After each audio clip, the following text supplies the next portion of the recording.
Alrighty, sorry about the late start. Uh, Events conspired against me, as they are wont to do. So welcome back to Free Read Fridays. Oh, hey Warren, thank you. Already tuning in. Man, this guy's on the ball. So previously on, good question.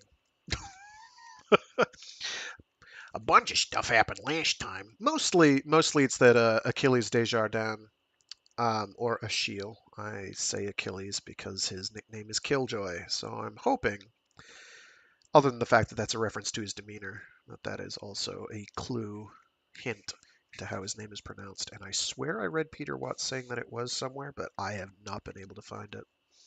Anyway, he now basically is aware of the scope of the Behemoth problem. It's not great. It's definitely not great.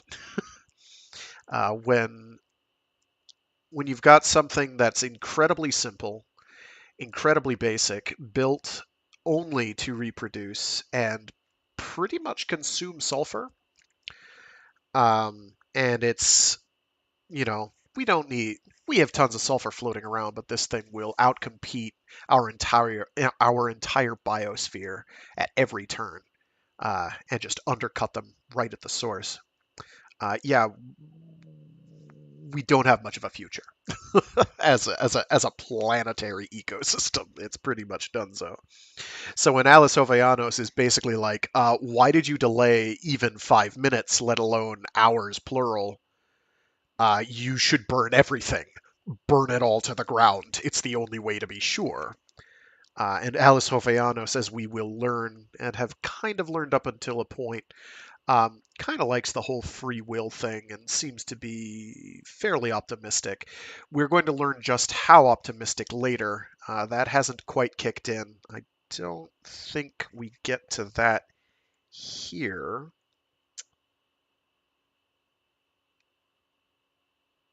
Do we? I don't think we'll get to that today, but we might get to it tomorrow. Tomorrow. Next week. Yeah. Yeah, it'll be next week. We'll get to some of that. It's you'll see. You'll see. It's she makes a decision, let's say, and I think people will just have to piece together their thoughts on what exactly that decision, what that really, how well thought out that one was. Anyway,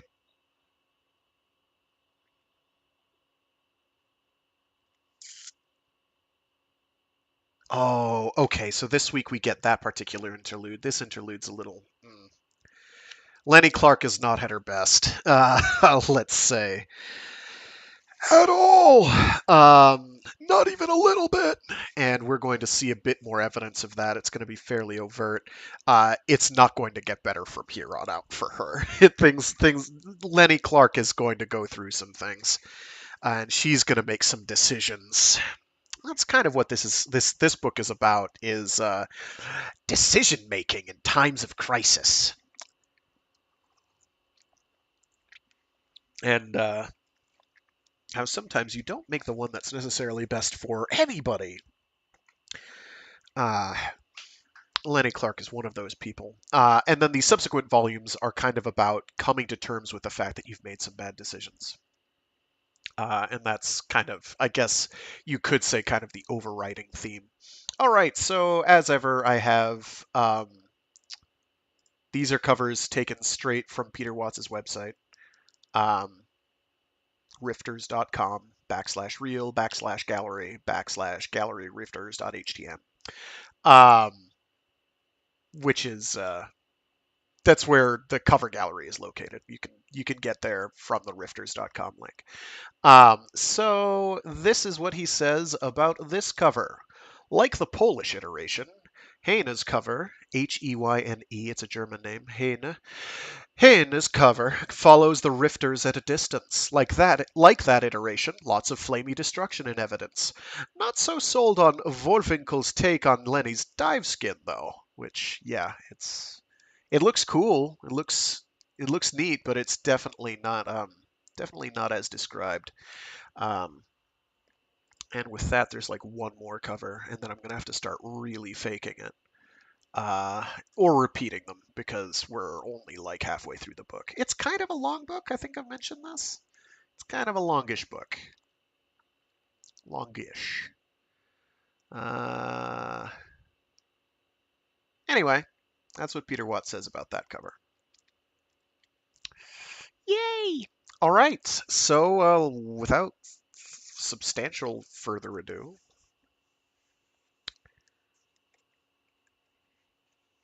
I should really do because I was just thinking, oh hey, ado like much ado about nothing. I'm like, man, you should totally do like reading Shakespeare plays, and I'm like, maybe, maybe not.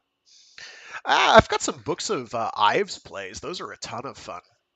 I might do that at some point, just to because those are like short stories. Honestly, they're cute. Um, yes, I used to do the theatre drama. I was a thespian. Many years removed. Alrighty, let's get cracking.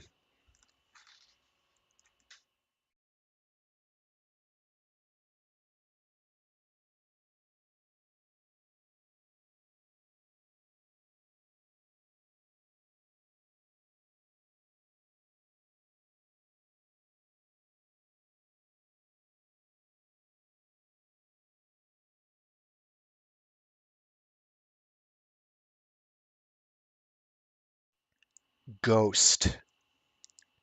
The body hadn't bothered Tracy Edison at all. That hadn't been Mom. It hadn't even looked like a person. It was just a bunch of smashed meat all covered up by plaster and cement. The eye that had stared so rudely from across the room was the right color, but it wasn't really her mom's eye. Mom's eyes were inside her head. And anyway, there'd been no time to even check. Dad had grabbed her right up and put her in the car, in the front seat even, and they'd just driven right away without stopping. Tracy had looked back, and the house hadn't looked that bad from the outside, really, except for that one wall and the bit behind the garden. But then they'd gone around the corner, and the house was gone too. Nothing stopped after that. Dad wouldn't even stop to pick up food. There was food where they were going, he said, and they had to get there fast before the wall came down. He was always talking like that about how they were carving the world up into little cookie cutter shapes, and how all those exotic weeds and bugs were giving them the excuse they needed to rope everybody off into little enclaves. Mom had always said it was amazing how he kept coming up with all those full-blown conspiracy theories, but Tracy got the feeling that recent events kind of came down on Dad's side. She wasn't sure, though. It was all really confusing. It had taken a long time to get up into the mountains. Lots of the roads were cracked and twisted so you couldn't drive on them, and other ones were already jammed with cars and buses and trucks. There were so many that Tracy didn't even see anyone glaring at their car the way people usually did because, well, honey, people don't know that I work way out in the woods. So when they see we have our own car, they think we're just being wasteful and selfish. Dad took lots of back roads, and before she knew it, they were way off in the mountains, just old clear cuts as far as you could see, all green and fuzzing up with carbon-eating kudzu. And Dad still hadn't stopped, except a few times to let Tracy out to pee, and one time when he drove under some trees until a bunch of helicopters had gone by. They hadn't stopped until they got here, to this little cabin in the woods by a lake. A glacial lake, Dad said. He said there were lots of these cabins, strung out along valley floors all through the mountains.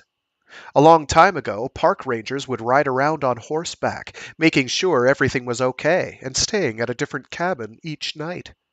Now, of course, regular people weren't allowed to go into the woods, so there was no need for rangers anymore.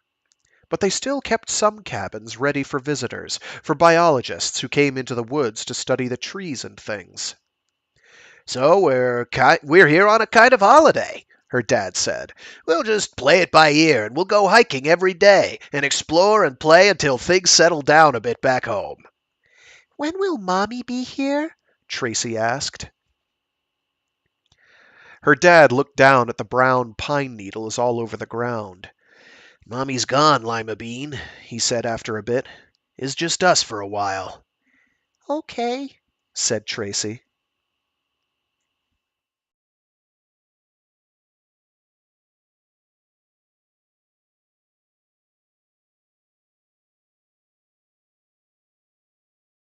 She learned how to chop wood and start fires, both outside in the fire pit and in the cabin's big black stove. It must have been over 100 years old. She loved the smell of wood smoke, although she hated it when the wind changed and it got in her eyes. They went hiking in the woods almost every day, and they watched the stars come out at night. Tracy's dad thought the stars were really something special. Never get a view like this in the city, eh, Lima Bean? But the planetarium in Tracy's watch was actually nicer, have to wear even if you did have to wear iPhones to see it. Still, Tracy didn't complain. She could tell it was really important to Dad that she liked this whole holiday thing. So she smiled and nodded. Dad would be happy for a while. At night, though, when they doubled up on the cot, he would hold her and not let go. Sometimes he hugged so tight it almost hurt. Other times he'd just curl around her from behind, not moving at all, not squeezing, but all tensed up. Once Tracy woke up in the middle of the night and her dad was crying. He was wrapped around her and he didn't make a sound, but every now and then he would shudder a little bit and tears would splash onto Tracy's neck. Tracy kept absolutely still so her dad wouldn't know she was awake. The next morning she asked him, and as she still did sometimes, when Mom would be coming. Her dad told her it was time to sweep the cabin.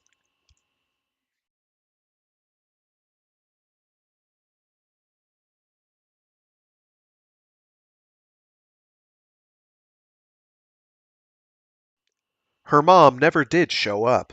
Someone else did, though. They were cleaning up after supper. They'd spent all day hiking to the glacier at the far end of the lake, and Tracy was looking forward to going to bed. But there was no dishwater in the cabin, so they had to clean all their dishes in the sink. Dishwasher in the cabin, so they had to clean all their dishes in the sink. Tracy was drying, looking out into the windy blackness on the other side of the window. If she looked really hard through the glass, she could see a jagged little corner of dark gray sky, all hemmed in by black tree shapes jostling in the wind. Mostly, though, she just saw her own reflection looking back at her from the darkness, and the brightly lit inside of the cabin reflecting behind. But then she looked down to wipe a plate, and her reflection didn't do the same thing. She looked back up out the window. Her reflection looked wrong, blurry, like there were two of them, and its eyes were wrong, too. It's not me, Tracy thought, and felt a shudder run over her whole body. There was something else out there, a ghost face looking in. And when Tracy felt her eyes go wide and her mouth open, oh, and that other face just kept looking back from the wind and the dark with no expression at all. Daddy, she tried to say, but it came out a whisper. At first, Dad just looked at her. Then he looked at the window, and his mouth opened and his eyes went a little wide too, but only for a moment. Then he was going to the door. On the other side of the window, the floating ghost face turned to follow him. Daddy, Tracy said, and her voice sounded very small, please don't let it in. She, Lima Bean, not it, her dad said, and don't be silly. It's freezing out there.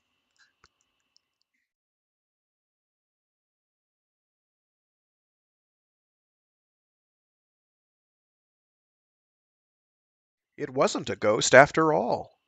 It was a woman with short blonde hair, just like Tracy's. She came through the door without a word. The wind outside tried to follow her in, but Tracy's dad shut it out.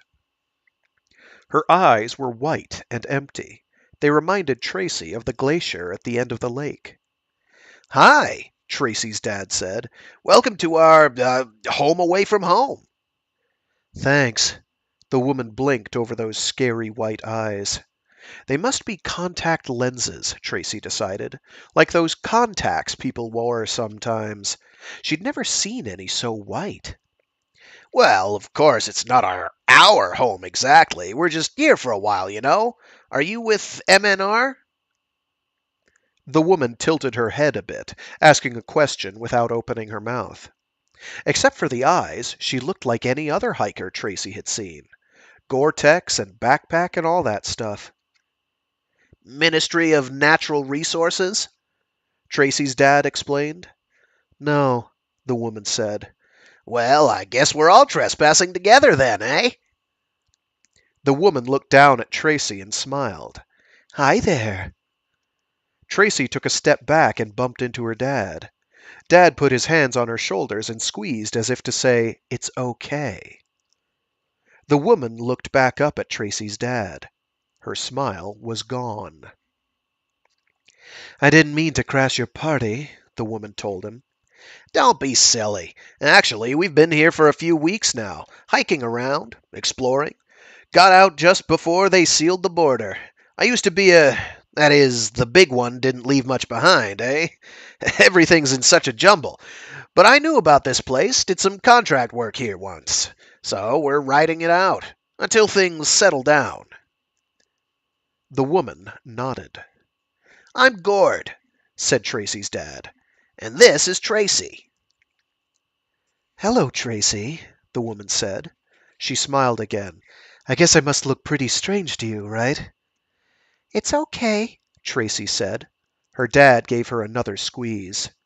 The woman's smile flickered a bit. "Anyway," Dad said, "as I was saying, I'm Gord, and this is Tracy." At first, Tracy thought the strange woman wasn't going to answer. "Lennie," she said at last. "Pleased to meet you, Lennie. What brings you up? What brings you way up here?" "Just hiking through," she said, "to Jasper." "Got family there? Friends?" Lennie didn't even answer. "Tracy," she said instead, "where's your mom?" "She's—" Tracy began and couldn't finish. It was like something clamped down in her throat. Where's your mom? She didn't know. She did know. But Dad wouldn't talk about it. "Mommy's gone, Lima Bean. It's just us for a while." How long was a while? Mommy's gone. Suddenly, Dad's fingers were gripping her shoulders so hard it hurt. "Mommy's—" "The quake," her dad said, and his voice was tight the way it got when he was really mad. "Gone." "I'm sorry," said the strange woman. "I didn't know." "Yeah, well, maybe next time just think a bit before—" "You're right. It was thoughtless. I'm sorry."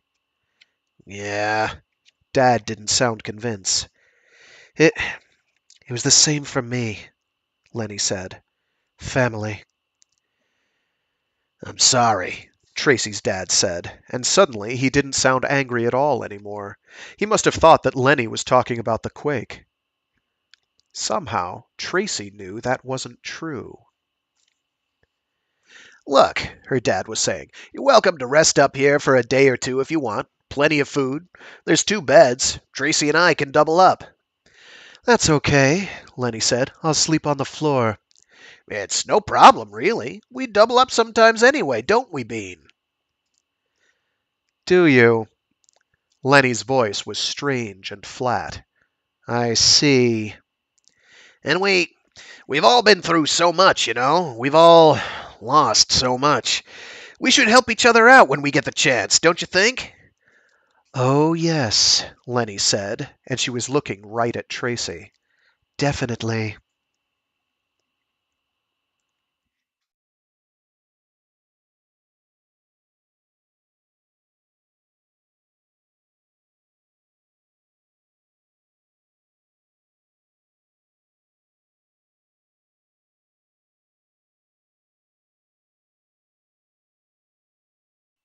After breakfast the next morning, Tracy went down by the water.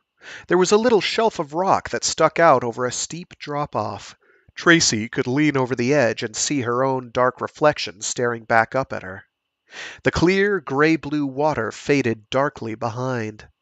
Tracy dropped little rocks into the water and followed them down, but the darkness always swallowed them before they hit bottom. Suddenly, just like the night before, there was another reflection looking back at her. "It's beautiful down there," Lenie said at her shoulder. "Peaceful." "It's deep," Tracy said. "Not deep enough." Tracy squirmed around on the rock and looked up at the strange lady. She'd taken off her white contacts. Her eyes were a pale, pale blue. "I haven't seen any fish down there yet," Tracy said. Lenie sat down beside her, cross-legged. "It's glacial." "I know," Tracy said proudly. She pointed at the icy ridge on the far side of the lake. "That covered half the world a long time ago." Lenie smiled a little. "Did it now?" 10,000 years ago," Tracy said. "And even just 100 years ago, it came almost to where we are now. And it was 20 meters high, and people would come and ride on it with snowmobiles and things." "Did your dad tell you that?" Tracy nodded. "My dad's a forest ecologist." She pointed to a clump of trees a little ways away. "Those are Douglas fir. There's lots of them around now because they can survive fires and droughts and bugs.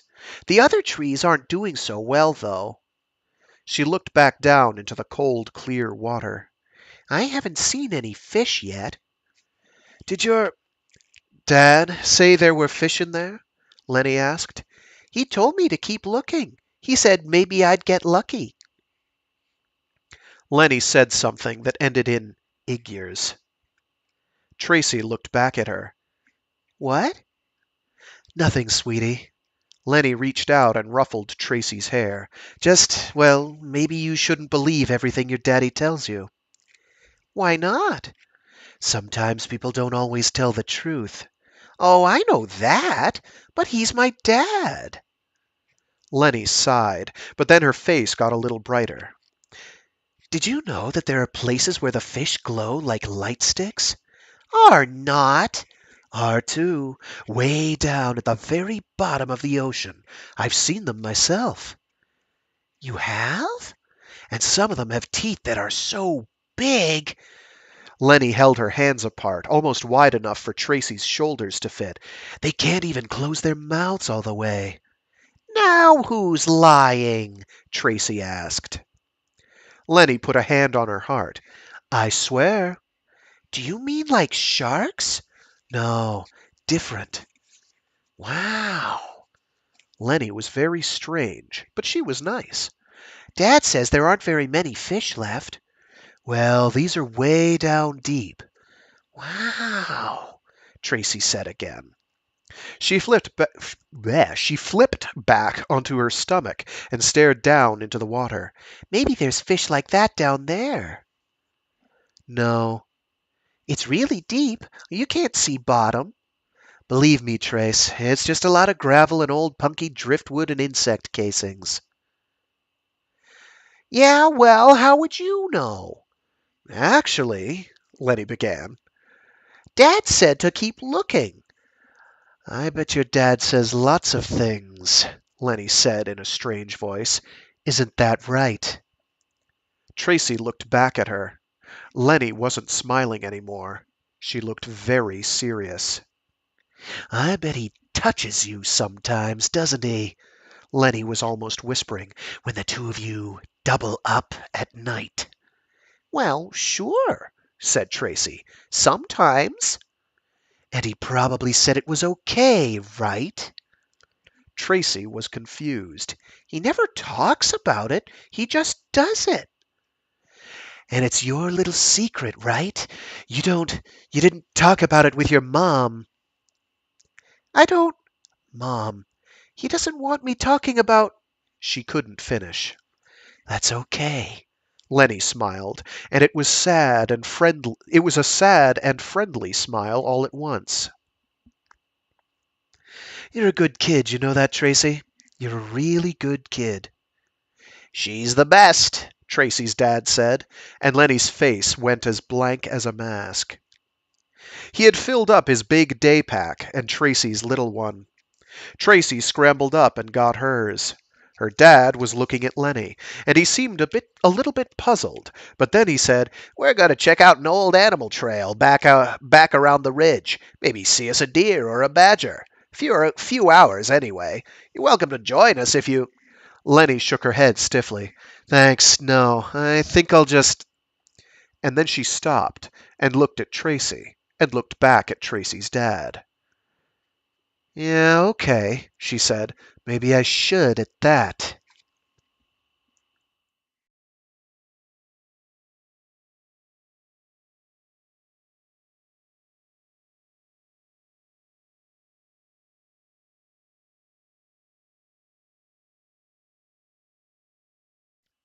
Blip.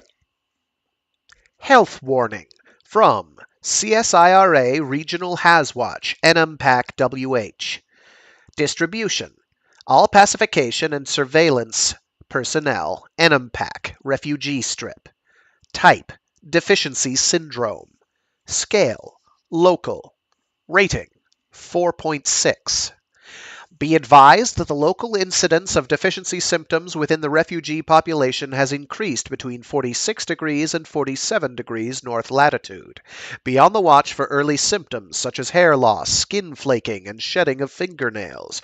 More advanced cases are developing massive bruising and symptoms of second stage starvation, loss of greater than 18% body mass, edema, incipient kwashiorkor, oh gosh, the word's split in half, and scurvy, kwashiorkor, kwashiorkor, there we go, and scurvy. Blindness, spasms, and full-blown diabetes have not yet been observed, but are expected to develop. This appears to be a terminal condition, the cause of which remains undetermined.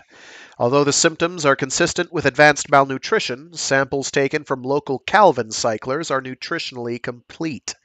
The cyclers are also producing the prescribed concentrations of SAMG, but we have found less than half the effective dosage in blood samples from some individuals. Be aware that some refugees may be off their meds and may therefore be uncooperative or even hostile. That last bit is all in caps. We suspect that something is interfering with metabolic processes at the cellular level and are currently running samples against the CSIRA pathogen microarray. So far, however, we have failed to isolate the agent. All caps again. If you observe these or any other unusual symptoms while on patrol, please inform this office immediately.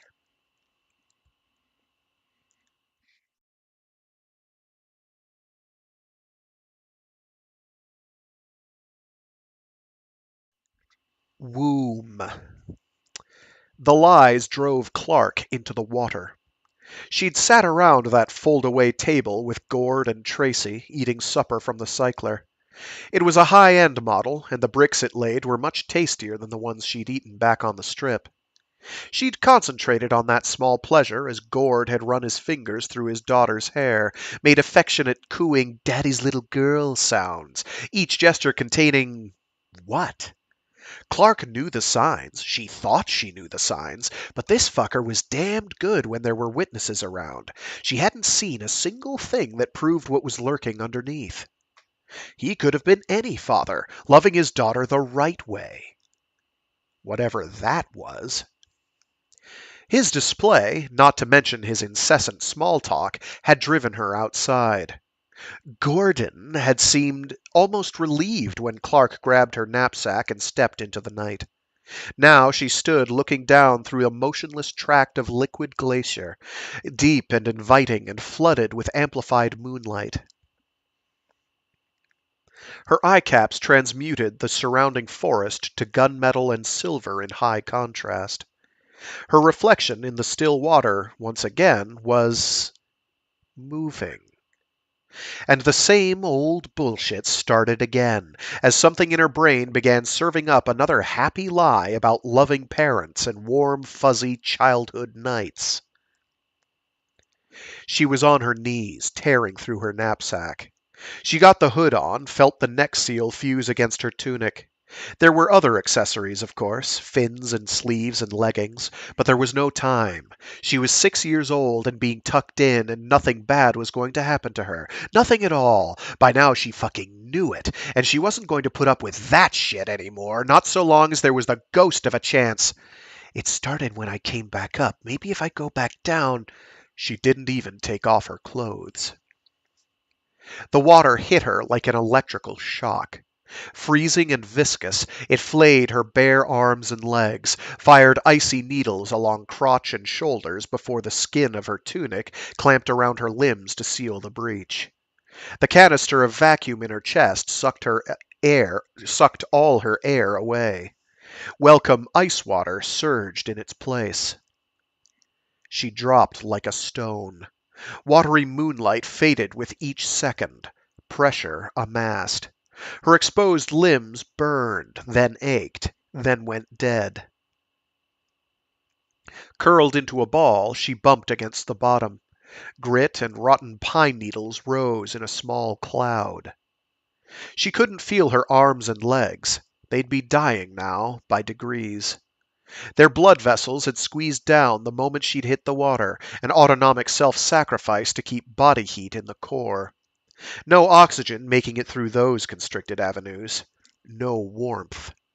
The edges of her body were freezing to death. In a way, it was almost comforting. She wondered how long she could push it. At least she'd gotten away from that fucking monster Gord. If that's what he is, how could I prove it? Absolutely. He could explain it all away. Fathers are allowed to touch their children after all. Are allowed to touch their children after all. But there was no such thing as absolute proof. There was only proof beyond a reasonable doubt. And Lenie Clarke had been there. She knew. So did that little girl, Tracy. She was up there alone. With him. Someone should do something about that. So what are you now? Judge, jury, executioner? She thought about it a bit. Who better? She couldn't feel her legs, but they still moved at her command.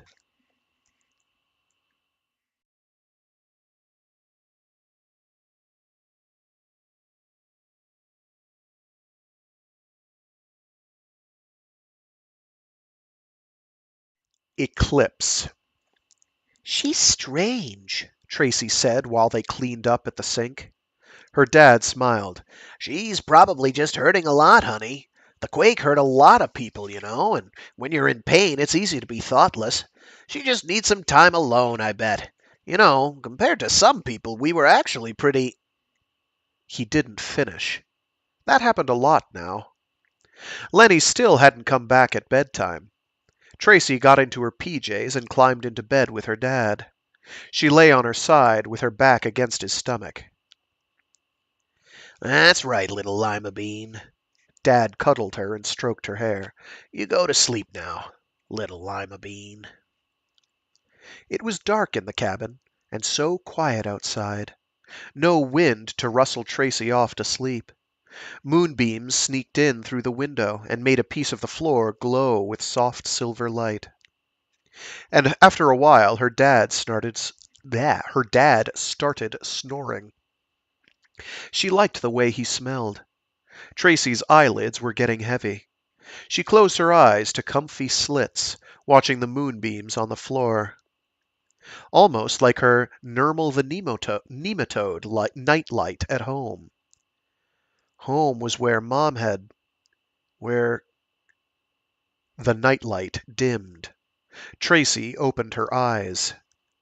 Lenie was looking in through the window, blocking the moonbeams. Her shadow ate up most of the light on the floor. Her face was in shadow, too, Tracy could only see her eyes, cold and pale and almost glowing a little like snow. Lenie didn't move for a long time. She just stood there, outside, looking in. Looking at Tracy. Tracy didn't know how she knew that. She didn't know how Lenie could look into the darkest corner of a dark cabin in the middle of the night and find her there, curled up against her dad, eyes wide and staring. Lenie's eyes were covered. Tracy wouldn't have been able to see which way they were looking even in broad daylight. It didn't matter. Tracy knew. Lenie was looking right through the darkness, right at her. "Daddy," she whispered, and her dad mumbled something in his sleep and gave her a squeeze, but he didn't wake up. "Daddy," she whispered again, afraid to speak up, afraid to scream. The moonbeams were back. Across the cabin, the door opened without a sound. Lenie stepped inside. Even in the dark, her outlines seemed too smooth, too empty. It was like she'd taken off all her clothes and there was nothing but blackness underneath. One of her hands was holding something. The other went to her lips. "Shh," she said.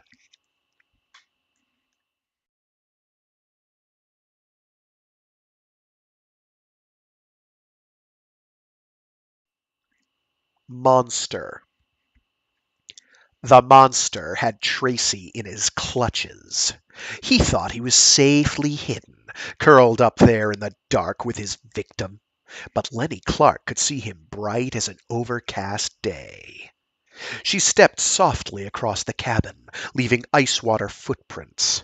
She'd donned the rest of her dive skin to cut the chill. A cleansing fire spread through her limbs, hot blood burning its way back into frozen flesh. She liked the feeling. Tracy stared up from her father's embrace.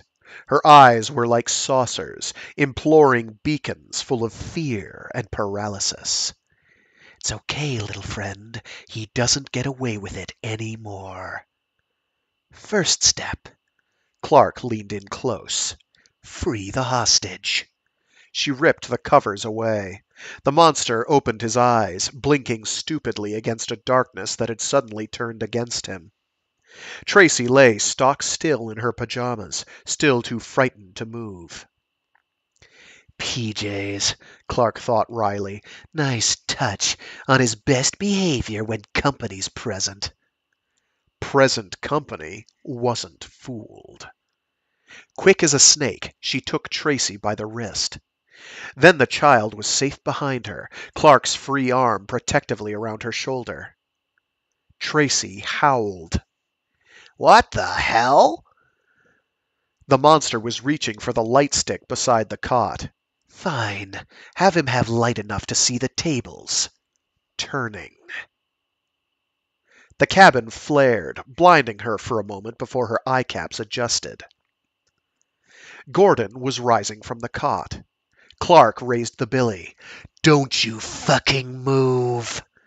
"Daddy!" Tracy cried. The monster spread his hands, placating, buying time. "Letty, listen, I don't know what you want." "Really?" She'd never felt so strong in her whole life. "I sure as shit know what you want." He shook his head. "Listen, just let Tracy go, okay? Whatever it is, there's no need to involve her." Clarke stepped forward. Tracy bumped along at her side, whimpering. "No need to involve her? It's a little late for that, asshole. It's way too fucking late." The monster stopped still for a second. Then, slowly, as if in dawning awareness, do you think I..." Clarke laughed. "Good one." "You don't think..." Tracy pulled. "Daddy, help!" Clarke held on. It's okay, Tracy. He can't hurt you. The monster, the monster took a step forward. It's okay, Lima Bean. She just doesn't understand. Shut up! Shut the fuck up! He stepped back, hands up, palms front. Okay, okay, just don't. I understand, asshole. I understand way fucking better than you think. That's crazy, Lenny. Just look at her, why don't you? Is it me she's scared of? Is she acting like she wants to be rescued? Use your eyes. What in God's name made you think? You think I don't know? You think I don't remember how it feels when you don't know any better? You think because you've brainwashed your own daughter into thinking this is normal that I'm going to. I never touched her! Tracy twisted free and ran. Clarke, off balance, reached after her. Suddenly Gordon was in the way. You goddamn psycho! He snarled and hit her in the face. Something cracked deep at the base of her jaw. She staggered. Salty warmth flooded her mouth. In a moment there'd be pain. But now there was only a sudden, paralyzing fear, resurrected from the dawn of time. No, she thought, you're stronger than him. You're stronger than he ever was. You don't have to put up with his vile shit one instant longer. You're going to teach him a lesson he won't ever fucking forget. Just jam him in the belly and watch him explode. Lenny, no! Tracy cried. Clarke glanced aside, distracted. A mountain smashed against the side of her head. Somehow the billy wasn't in her hand anymore.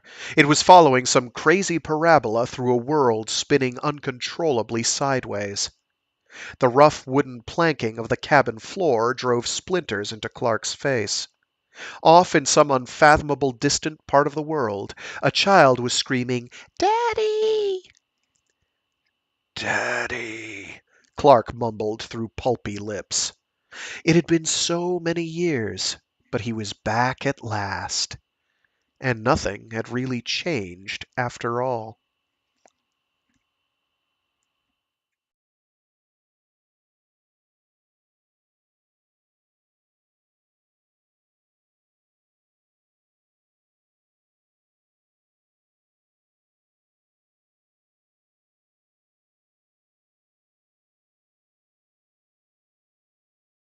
It was my own damn fault, she thought dully. I was just asking for it. If she could only have one moment to live again, she knew she'd get it right. She'd hang on to the billy this time. She'd make him pay like that cop in West Bend. I got him all right. His old middle just a big cloud of chunky soup. Nothing left but a raw, bleeding backbone holding two ends together. And he's not going to be throwing his weight around after that. What little weight there is left. But that was then. This was now, and a big rough hand on her shoulder was flipping her onto her back. You twisted piece of shit! The monster roared. You lay a hand on my daughter and I'll fucking kill you! He dragged her off the floor and slammed her against the wall. His daughter was crying somewhere in the background. His own daughter, but of course he didn't care about that. He only wanted. She squirmed and twisted, and the next blow glanced off her shoulder, and suddenly she was free. The open door was right in front of her, and all that safe darkness on the other side. Monsters can't see in the dark, but I can. Something tripped her, and she went down again, but she didn't stop. She just scuttled out the door like a crab with half its legs gone, while Daddy bellowed and crashed close on her heels. Her hand, pushing off against the ground, touched something. The billy! It flew all the way out here. I've got it now. I can show him. But she didn't. She just grabbed it and ran, vomiting with fear and her own cowardice, and she ran into a welcoming night where everything was bright silver and gray under the moon.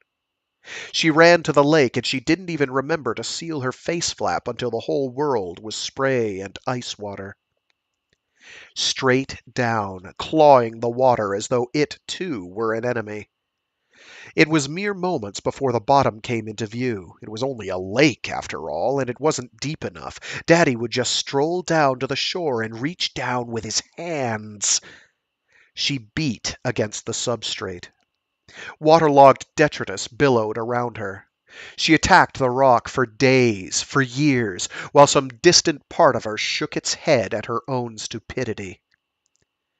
Eventually, she lost even the strength to panic. I can't stay here. Her jaw felt stiff and swollen in its socket. I've got the edge in the dark, at least. He won't leave the cabin before daybreak. Something smooth and artificial lay nearby, its outlines hazed by distance and resettled sediment. The billy. She must have dropped it when she sealed her hood. She slipped it back into its sheath. Not that it did me any good last time. She pushed off the bottom. There'd been an old topographic map tacked up on one wall of the cabin, she remembered. It had shown other cabins dotted intermittently along some forestry patrol route. Probably empty most of the time. There was one up north along what had it been called? Nigel Creek. She could get away. She could leave the monster far behind. And Tracy. Oh, God, Tracy. She broke the surface. Her knapsack lay on the shore where she'd left it. The cabin squatted at the far end of the clearing, its door shut tight. The lights were on inside, curtains had been drawn on the window, but the glow leaking around them would be obvious even without eye caps. She crawled from the lake. A dozen kinds of pain welcomed her return to gravity. She ignored them, keeping her eyes on the window. She was too far away to see the edge of the curtain pulling back, just enough to afford a view to some hidden eye. She saw it anyway. Tracy was in there. Lenie Clarke had not rescued her. Lenie Clarke had barely gotten away herself, and Tracy still belonged to Gordon. Help her. It had seemed so easy before. If only she hadn't lost the billy. You've got it now. It's right there on your leg. Help her, for God's sake. Breath caught in her throat. You know what he does to her. You know. Help her. She drew her knees to her chest and hugged them, but her shoulders wouldn't stop shaking. Her sobs sounded far too loud in the silver clearing. From the shuttered, silent cabin, there was no reaction at all. Help her, you coward! You worthless piece of shit! Help her! After a very long time, she reached for her pack. Then she got to her feet and walked away.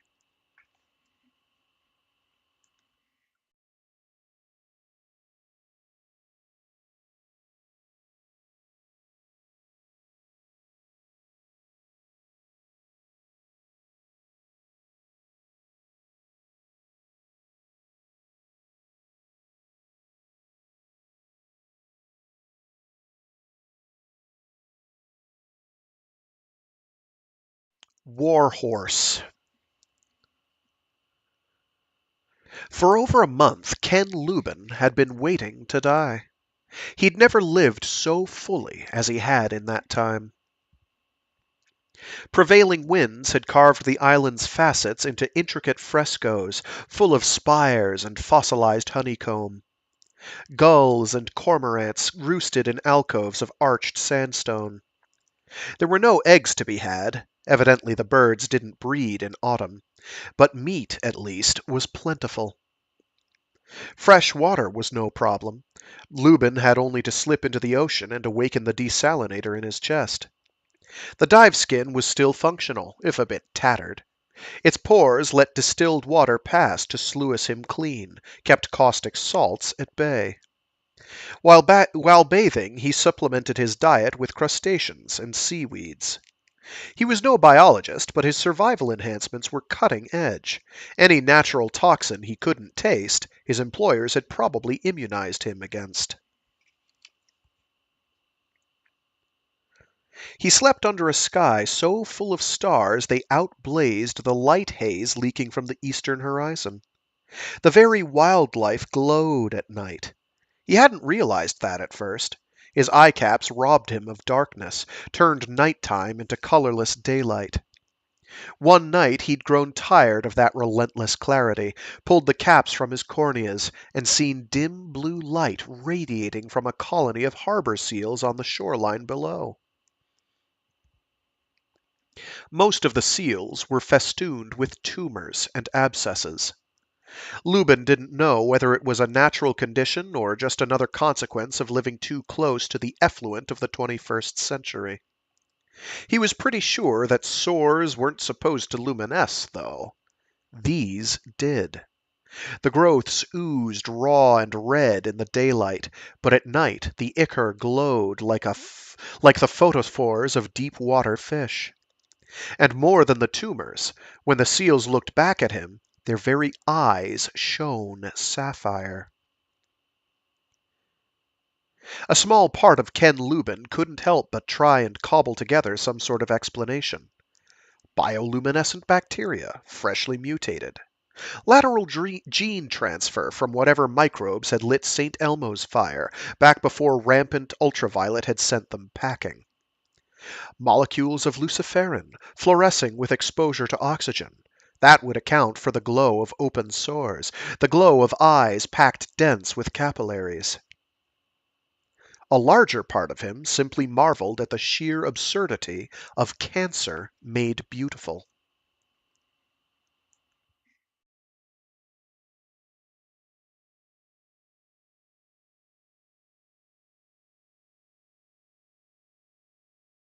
His body repaired itself faster than that of any normal man. Tissues knitted and regrew almost like tumors themselves. Lubin gave thanks for cells forcibly overcrowded with mitochondria, for trimeric antibodies, for macrophage and lymphokine and fibroblast production cranked up to twice the mammalian norm. Sound returned to him within days, clear and beautiful at first, then fading as the proliferating cells of his eardrums, urged into overdrive by a dozen retroviral tweaks, just kept going. By the time they'd remembered to quit, Lubin's eardrums felt as though they'd been built of chipboard. He didn't resent it. He could still hear, after a fashion, and even total deafness would have been a fair trade-off for a body made more resilient in other respects. Nature had even provided him with an example of the alternative, should he grow ungrateful. A sea lion, an old bull, that showed up on the south end of the island about a week after Lubin himself came ashore. It was easily 5 times the size of the harbor seals that hauled out elsewhere, and it had led a life of greater violence. Some recent battle had snapped its lower jaw off at the base. The jaw hung like a vicious, swollen tongue, studded with teeth. Skin and muscle and ligaments were all that held it to the creature's head. Those tissues swelled and festered with each passing day. Ruptures would open in the skin, ooze white and orange fluids, knit together again as utterly natural defenses struggled to seal the breach. 300 kilograms of predator, doomed in the prime of life. Starvation or infection were its only options, and it didn't even have a choice over those. As far as Lubin knew, deliberate suicide was a strictly human endeavor. Most of the time it just lay there, breathing. Every now and then the bull would return to the ocean for a few hours. Lubin wondered what it could possibly be doing there. Was it still trying to hunt? Didn't it know it was dead already? Were its instincts so completely inflexible? And yet, for some reason, Lubin felt a sense of kinship with the dying animal. Sometimes both of them seemed to lose track of time. The sun steered cautiously around the island on its descent into the western sea, and two tired and broken creatures, watching each other with endless, fatalistic patience, barely noticed when night fell.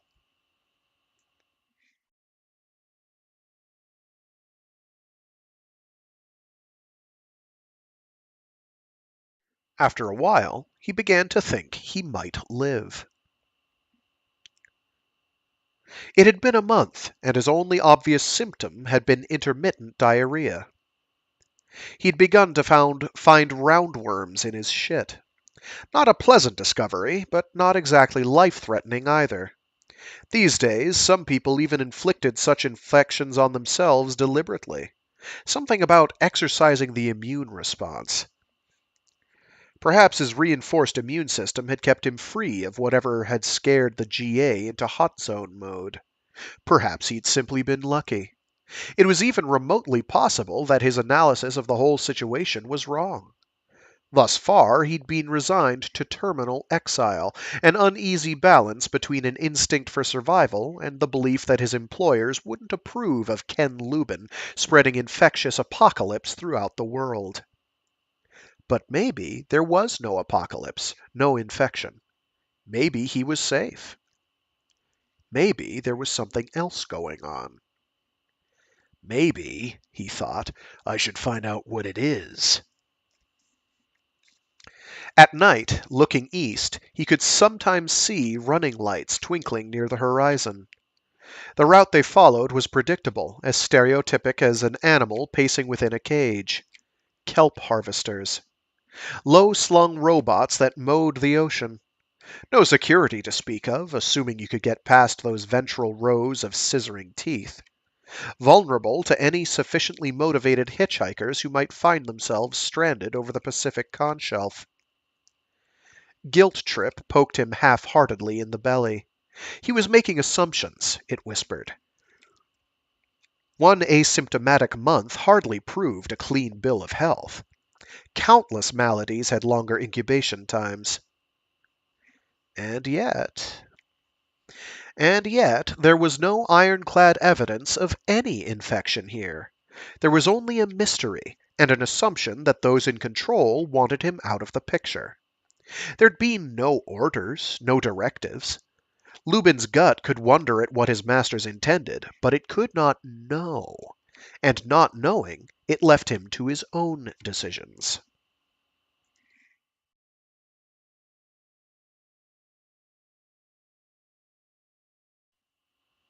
The first of these was a mercy killing. He'd seen ribs emerging from the flanks as the sea lion wasted over time. He'd seen the fleshy hinge of the lower jaw seize up in tiny increments, swollen into position by massive infection and the chaotic regrowth of twisted bone. When he'd first laid eyes on the bull, its jaw had dangled. Now it merely protruded, stiff and immobile, from a twisted bowl of gangrenous flesh. Lesions gaped along the body. By now, the old bull barely lifted its head from the shore. When it did, pain and exhaustion were evident in every movement. One dull, milky eye watched Lubin approach from the landward side. There might have been recognition there, or merely indifference. Lubin stopped a couple of meters from the animal, holding a length of driftwood as thick as his forearm, carefully splintered to a point at one end. The stink was appalling. Maggots squirmed in every sore. Lubin laid the point of his weapon on the back of the animal's neck. "Hi," he said softly, and jammed it home. Amazingly, it still had strength to fight. It reared up, roaring, caught Lubin in the chest with the side of its head, knocked him effortlessly into the air. Black skin stretched across the twisted ruin of the lower jaw, split on impact. Pus sprayed from the breach. The bull's roar slid across the scale from defiance to agony. Lubin hit the shore rolling, came up safely outside the sea lion's attack radius. The animal had hooked its upper jaw around the shaft embedded in its neck and was trying to dislodge it. Lubin circled, came up from behind. The bull saw him coming, wheeled clumsily like a battered tank. Lubin feinted. The bull charged weakly to the left. Lubin spun back, jumped, grabbed. The wood sent splinters into his palms as he jammed it down with all of his weight. The bull rolled, screaming, onto its back, pinning one of Lubin's legs under a body that, even at half its normal weight, could still crush a man. A monstrous face, full of pain and infection, lunged at him like a battering ram. He struck at the base of the jaw, felt bone tearing through flesh. Some deep pocket of corruption burst in his face like a stinking geyser. The battering ram was gone. The weight shifted from his leg. Thalidomide limbs flailed at the gravel by Lubin's face. The next time he got the spear, he hung onto it, pulled from side to side, felt the deep scrape of wood over bone. The bull heaved and bucked beneath him, in a confusion of agony from so many sources. It didn't seem to know where its tormentor was.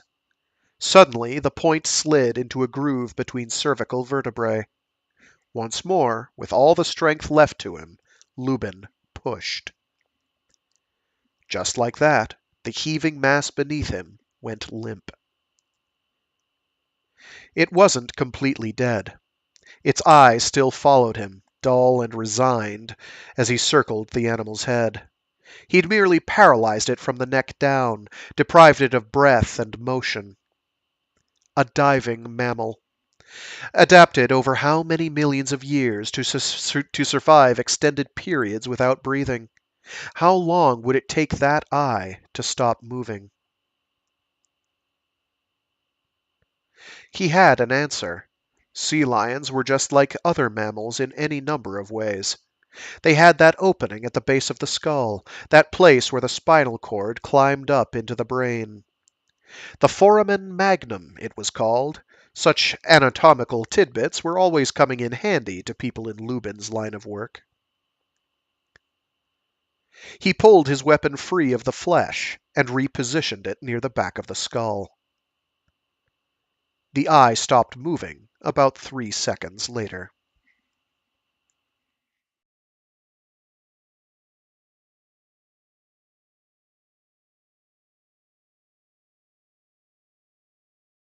Ugh. He felt a brief stinging in his own eyes as he prepared to leave the island, a lump in his throat that the tightness of his dive skin couldn't quite account for. The feeling was regret, he knew. He had not wanted to do what he'd just done. Nobody who encountered him was likely to believe that, of course. He was, among other things, a murderer. When called for. People who learned that about Ken Lubin rarely tried to get to know him any better. But in fact, he had never wanted to kill anything in his life. He regretted every death he had caused. Even the death of some big, stupid, incompetent predator who hadn't even been able to meet the standards of its own species. There was never any choice in such matters, of course. Those were the only times he ever did it, when there was no choice. And when that was the case, when all other avenues had been exhausted, when the only way to get the job done was through a necessary death, surely there was nothing wrong with doing the job efficiently and well. Surely there was nothing wrong with even enjoying it a little. It wasn't even his fault, he reflected as he waded into the surf. He'd simply been programmed that way. His masters had as much as admitted it themselves when they'd sent him on sabbatical. Back on shore, a hillock of decomposing flesh caught the corner of his eye. There'd been no choice. He had ended suffering. One good deed to pay back the place that had kept him alive these past weeks. Goodbye, he thought. Now he sealed his hood and tripped his implants. His sinuses, bronchi, GI tract all writhed in brief confusion. then surrendered. The Pacific sluiced through his chest with reassuring familiarity. Tiny sparks shocked bonded molecules of oxygen and hydrogen apart, handed the useful bits off to his pulmonary vein. He didn't know how long it would take him to reach that intermittent line of sparkles near the horizon. He didn't know how long it would take them to carry him back to the mainland. He didn't even know exactly what he'd do when he got there. For the time being, knowing one thing was enough. Ken Lubin, lover of all life, guilt-tripped assassin, cannon so loose that even Black Ops had been compelled to store him on the seabed like radioactive waste. Ken Lubin was going home.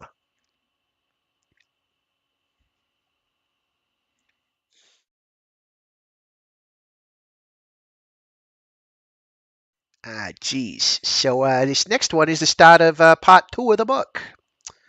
Shoot. I did not know this. I would have timed things better had I known. How many more pages did I have set before I hit my 50-page arbitrary limit? Actually, not that many. What I might do is call it early here. Let me just skim through ahead here. Give me a sec. Wah.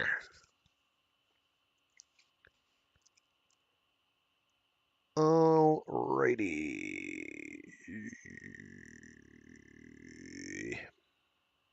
Have I mentioned that this is a fairly long book?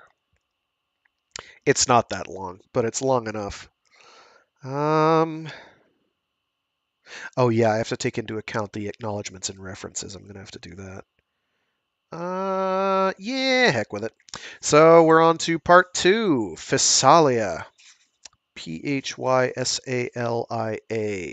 which I think is related to blossoms. There's something that starts with Physalis. Physalis. What is that? Yeah, that's a flower component. Whatever. Okay, give me a sec.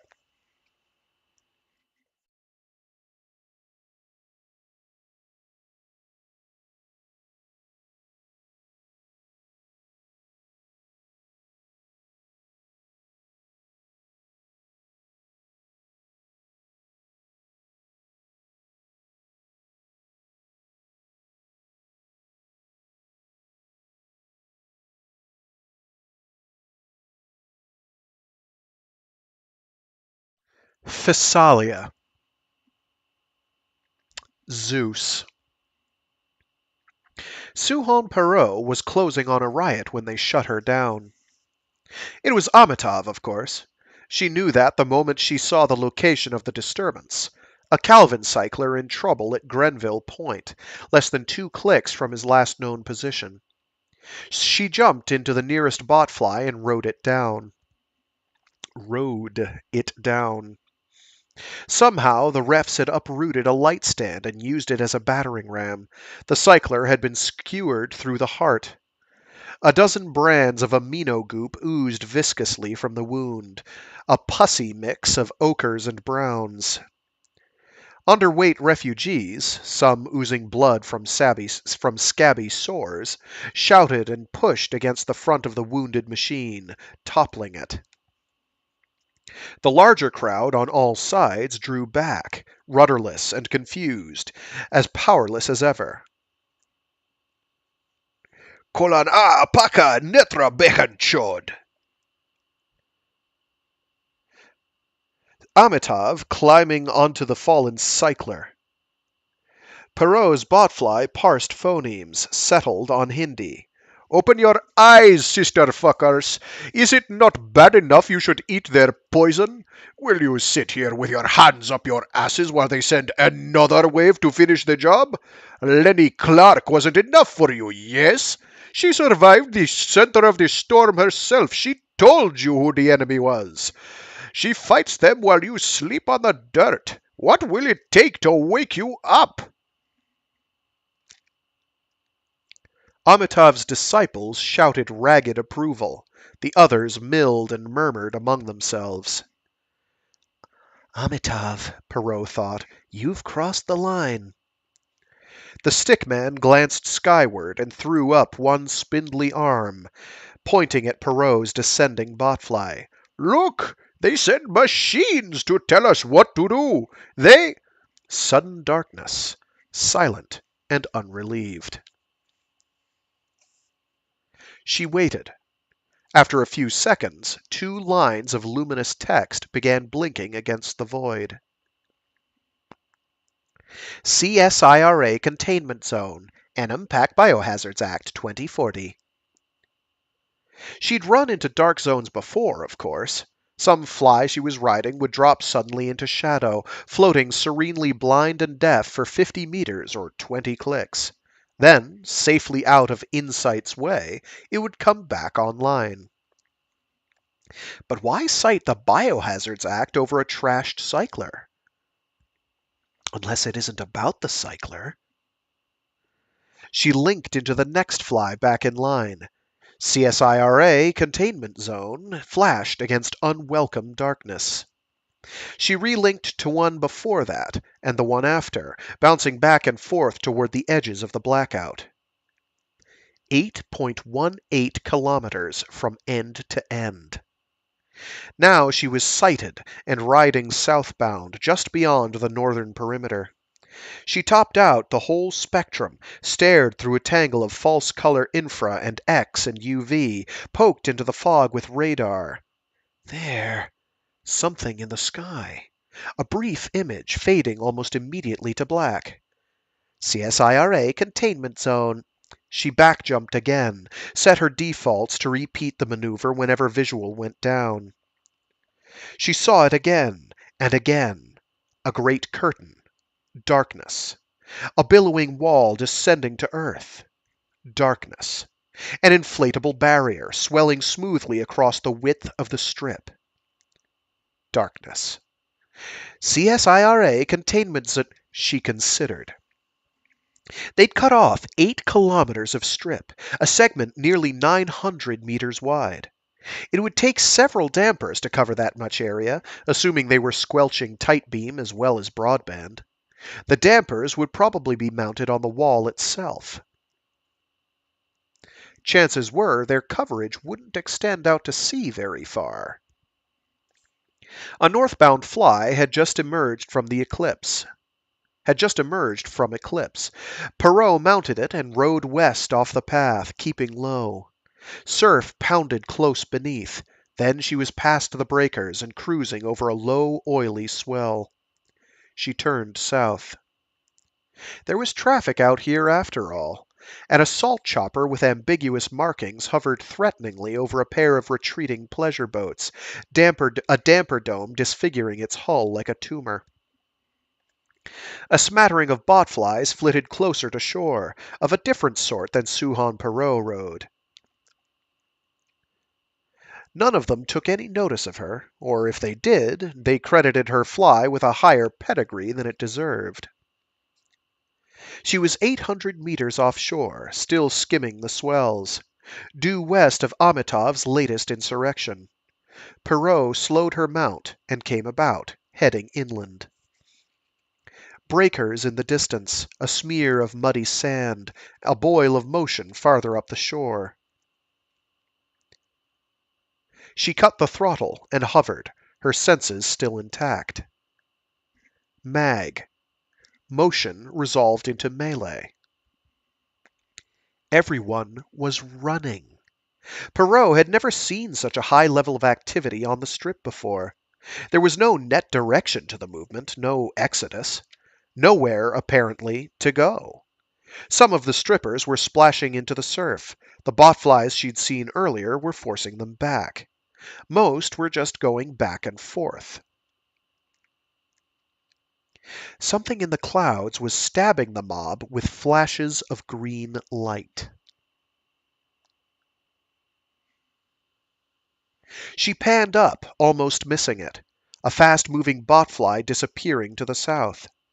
And now her own fly was bleating, something coming up behind, big and low-flying and stealthed. Of course it stealthed, or radar would have caught it sooner.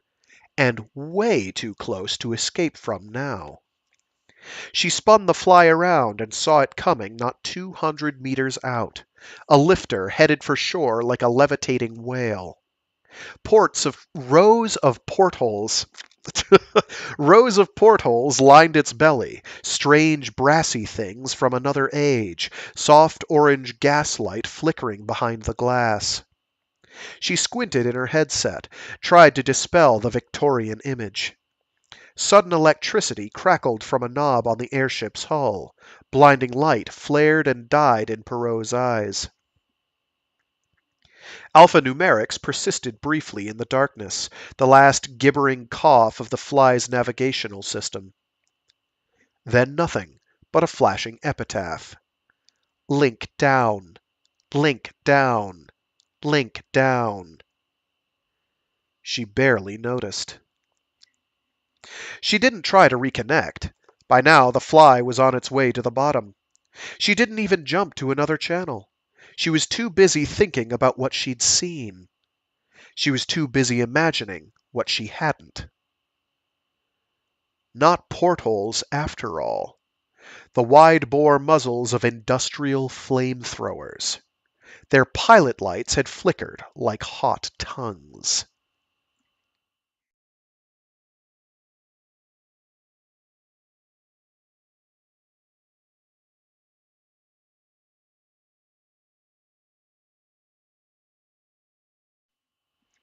Jiminy Cricket.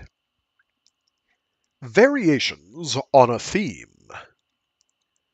The Oregon Strip, shrouded in fog. Evening's light was a diffuse and steely gray, not even a bright smudge on the horizon to suggest a sun.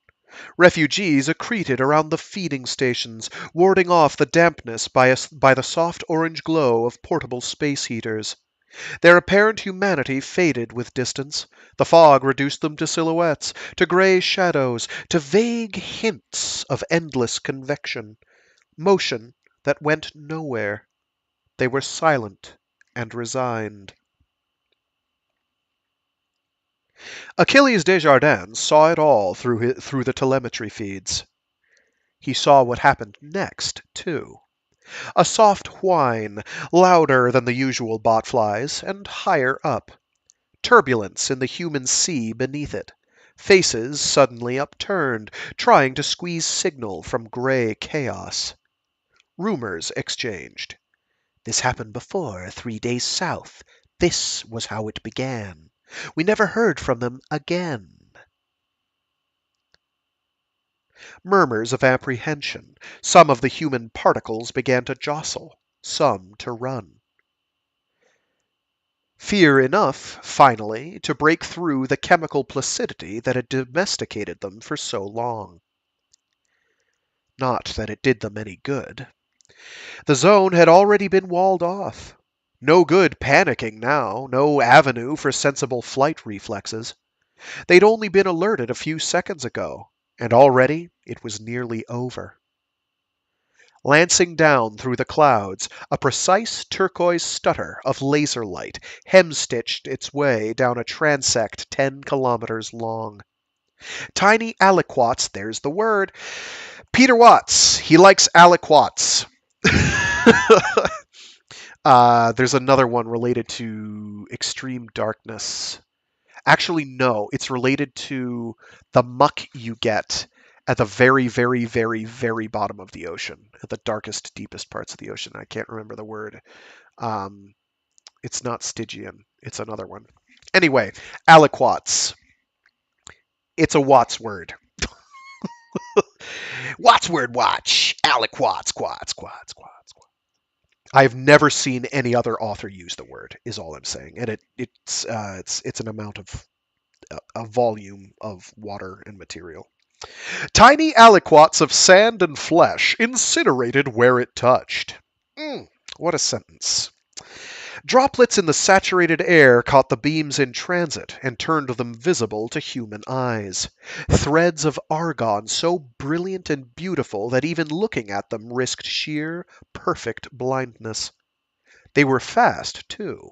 The light show was over before the cries of pain had even begun. The principle was simple. Everything burns. In fact, everything burns with its own distinct spectrum, subtle interplays of boron and sodium and carbon luminescing on their own special wavelengths, a harmony of light unique to any object cast into flame. In theory, even the combustion of identical twins would generate different spectra, as long as they'd had different dietary preferences in life. Present purposes, of course, didn't require nearly that much resolution. Look here, a strategic patch of real estate. Is it enemy territory? Draw a line through it, but make sure your transect extends into safe land at both ends. Good. Now, sample along the whole path. Turn matter into energy. Read the flames. The ends of your transect are the baselines, the ground truth zones. Their light is the light of friendly soil. Subtract those wavelengths from whatever you read in between. Pour your numbers through the usual statistics to account for heterogeneities in the local Pour your numbers through the local statistics to account for heterogeneities in the local environment. Much better. That's a hard sentence. Jovellanos had worked up a distant spec mugshot of Behemoth from her sample slurries. There was one sure way to tell if any given transect came up clean against that benchmark. Half an hour later, the space around it would not have been doused with uh, there was one sure way to tell if any given transect came up clean against that benchmark. Half an hour later, the space around it would not have been doused with halothane and burned to the bedrock. The test was a little over 90% reliable. That's 90. The powers that be said that was good enough.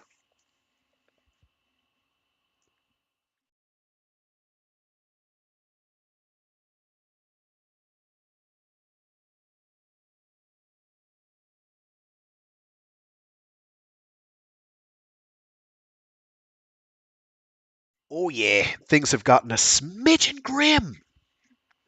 Ever so slightly. Even Achilles Desjardins, master of the minimum response time, marveled at how much had changed in a couple of months. This is your first real inkling that there's been a time skip, by the way? There's been a bit of a time skip. It's not a big one. Word was leaking, of course. Nothing consistent, and certainly nothing official. Quarantines and diebacks and crop failures had been old news for years. A day hardly went by without some bug or other making a comeback. Tired old genes revitalized in a terrorist lab, or brought into new alliances by viral mediators with no respect for the reproductive isolation of species. You could hide a lot of new outbreaks against a background that muddled. But the mix was changing. The 21st century had been a lush smorgasbord of calamities, epidemics, and exotics and dust storms dogpiling onto humanity from all different directions.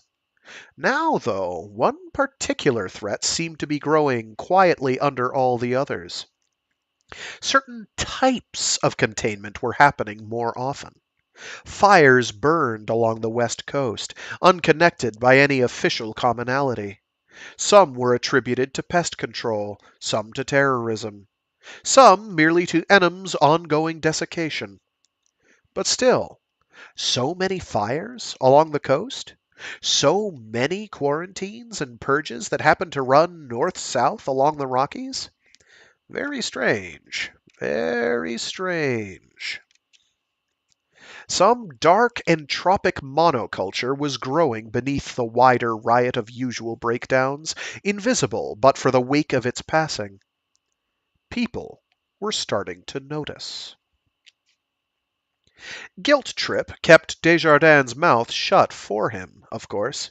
He wasn't assigned to Behemoth anymore. He and Jovellanos had done their job, presented their results, and been sent back to field whatever random catastrophes the router sent their way. But gut imperatives didn't change with job assignments. So, at the end of his shift, he'd retire to the welcoming bowels of Pickering's Pile and get pleasantly buzzed and make nice with the locals.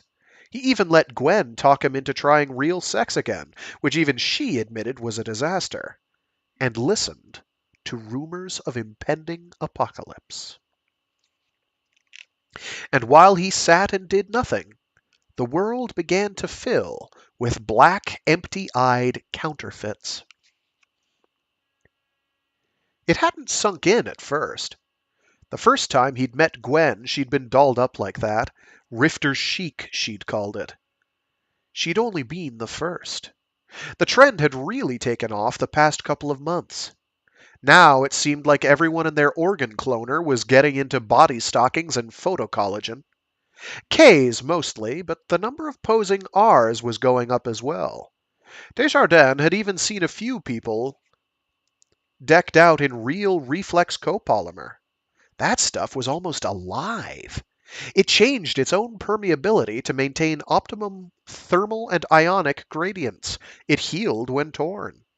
It kind of slithered around you when you put it on, wriggling into the snuggest fit, seams and edges seeking each other out for bonding.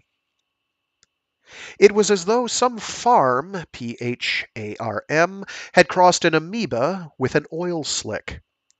He'd heard the stuff even bonded against eyes. When he thought about it, he shuddered. He didn't think about it often, though. The sight of each new poseur twisted knives much keener than mere revulsion. 6 of them died, the knives whispered as they slid around in his gut. Maybe they didn't have to. Maybe it wasn't enough. Either way, you know. 6 of them died, and now thousands more. And you played a part in that, Achilles, my man. You don't know if what you did was right or wrong. You don't even know what it was you what it was you did exactly, but you were involved. Oh, yes. Some of that blood is on your hands. It shouldn't have bothered him. He'd done his job as he always had. Absolution, with a capital A, was supposed to handle the aftershocks. And besides, he hadn't made any actual decisions of life and death, had he? He'd been given a task to do, a statistical problem, really. Number crunching. He'd done it well, and now he was on to other things. Just following orders, and what a shame about the Cree. Except he wasn't following orders, not exactly. He couldn't let it go. He kept Behemoth at the edge of his vision, a little window down in one corner of tactical, open and running like a pixelated sore. He picked at it during the lulls between other assignments. SATCAM enhances, Bayesian probability contours, subtle blights and blatant fires dotting the west coast. Moving east now. It moved sporadically, fainting, disappearing, resurfacing in entirely unexpected places. One massive outbreak south of Mendocino died of natural causes overnight. A tiny stronghold blossomed near South Bend and refused to vanish even after the lasers of the Inquisition came calling. Crops had begun mysteriously failing in the northwest. 50-odd hectares of Olympic Park forest had been burned to control a sudden bark beetle infestation. Malnutrition was inexplicably on the rise in some well-fed corner of Oregon State. Something new was racking up kills along the coast and was proving almost impossible to pin down. It had almost as many symptoms as victims. Its diffuse pathology disappeared against a background of diseases with clearer focus. Hardly anyone seemed to notice. Behemoth's signature was starting to appear in fields and wetlands farther inland. Agassiz, Centralia, Hope. Sometimes it seemed to follow rivers, but upstream. Sometimes it moved against the wind. Sometimes the only thing that made any sense was that someone was carrying it around. A vector. Maybe more than one. He passed that insight onto Rowan's address. She didn't answer. Doubtless she knew already. And so Achilles Desjardins went from day to day, a tornado here, a red tide there, a tribal massacre some other place. Everywhere the need for his own polymorphic bag of tricks. No time to dwell on past accomplishments. No time to dwell on that shape coming up from underneath, glimpsed on the fly between other crises. Never mind, never mind. They know what they're doing. These people that drank your blood and changed it and enslaved you for the good of all mankind. They know what they're doing. And everywhere, people dressed for the deepest ocean stood around at bus stops and drinking drugs, like Bankos. Like Banquo's fucking ghost cloned 1,000 times over. They exchanged eyeless glances and chuckles and spewed the usual desperate inanities, and spoke in overloud casual voices to drown out the strange, frightening sounds drifting up from the basement.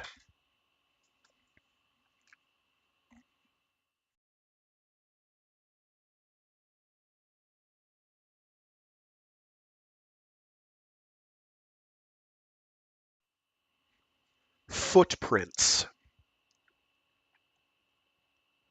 Even dead, Ken Lubin had access to more resources than 99% of the living. It made perfect sense, considering his profession. Identities are such transient things, after all. Height, weight, ethnoskeleton could all be changed by subtle tweaks of the body's endocrine system. Eye prints, voice prints, fingerprints, developmental accidents, perhaps unique at birth, but hardly immutable. Even DNA could be fudged if you weighed it down with enough pseudocodons. It was too easy for one person to imitate another, and too necessary to be able to change without losing access to vital resources. Immutable identity wasn't just useless to Ken Lubin, it was potentially life-threatening. For all he knew, he never bothered to keep track of such things. He'd never officially existed in the first place. It didn't matter who he was, anyway. Would you let a man through the door just because he'd had his pupils scanned the week before? Anything could have happened since. Maybe he's been deconstructed and turned. Maybe he'd rather betray you than see his hostage. Maybe he'd rather betray you than see his hostage children executed. Maybe he's found Allah. For that matter, why keep a stranger at bay? Is someone an enemy just because his eye prints aren't on record? It didn't matter whether Ken Lubin was who he claimed to be. All that mattered was that his brain was spiked with so much guilt trip that it would be physiologically impossible for him to bite the hand that dosed him. It wasn't the usual trip that ran through his veins. The community, with a capital C, had 1,000 different flavors of choice. One for Venezuela, 4 or 5 for China, probably a couple of dozen for Quebec. None of them trusted any motivator as mealy-mouthed as the greater good. Even those do-gooding lawbreakers weren't in service to that, no matter what their training brochures said. The greater good could mean anything. Hell, it could even mean the other guys. Ken Lubin was chemically dedicated to the welfare of certain R.E.M pack interests that dealt in the generation of electrical power. Those interests had been of paramount importance ever since the Hydro War. They'd been fine-tuning the molecules for most of the 20 years since. The moment Lubin even intended to sell his services to the wrong bidders, he'd court a seizure that would make Grand Mal look like a nervous itch on a blind date. That was all the mechanical bloodhounds cared about when they sniffed his crotch. Not his name or his clothes or the accumulated heavy metal essence of ocean that still clung to him after an extended shower in the local community center. Not any exaggerated rumors of his demise or any unexplained return from the grave. All they cared about was that he was like them, loyal, obedient, trustworthy. They opened doors for him. They gave him funds and access to med booths 5 years ahead of anything available on the street. They gave him back his hearing and, surprisingly, a clean bill of health. They pointed him to a vacant furnished room, waiting like a convenient cocoon to any to any on the home team who might need a place to crash on short notice.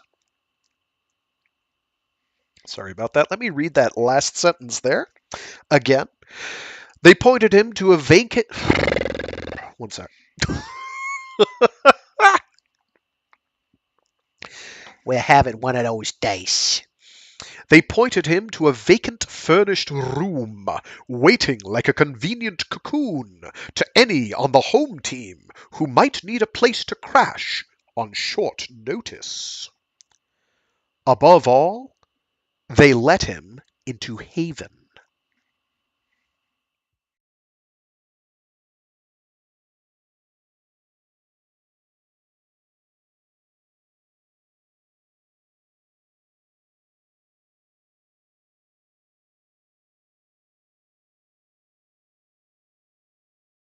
There were certain things they wouldn't do for anybody. A hard line to his cocoon was out of the question, for instance. Lubin had to go on site for his research, an anonymous row of data booths embedded in the 14th floor of the Ridley complex, off limits to all but those of tailored conscience. About half the booths were occupied at any given time, dark diffuse shapes twitching behind frosted glass like larvae nestled in honeycomb. Occasionally, two people would emerge into the hallway at the same time, pass each other without a word or a glance. There was no need for reassuring pleasantries here.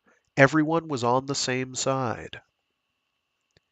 Inside the booth, headset curled snugly around jaw and eyes and ears, Kenneth Lubin logged into Haven and mumbled subvocal questions about Channer Vent. His headset read the buzz of his larynx, a bit of adjustment required to compensate for the vocoder implanted in his throat, and sent off an agent to hunt for answers. He asked to see a list of references containing the phrase BB station and was instantly indulged. He cross-referenced those results against lists of dangerous microbes from the deep sea. No significant pathogens registered from Channer. Hmm. It didn't prove anything, of course. There were lots of nasty facts that didn't make it into Haven. There were other avenues of approach, though. Assume, for example, that the vent had been nuked to contain some risk. BB would never have gone online if that risk had been known beforehand. There had been some period, therefore, when the threat was spreading beneath anyone's radar. And once the threat had been discovered, all those loose ends would have to be tied up in hindsight. The building contractors. Left coast shipyards. They wouldn't use nukes, though, not above ground. Fire, probably.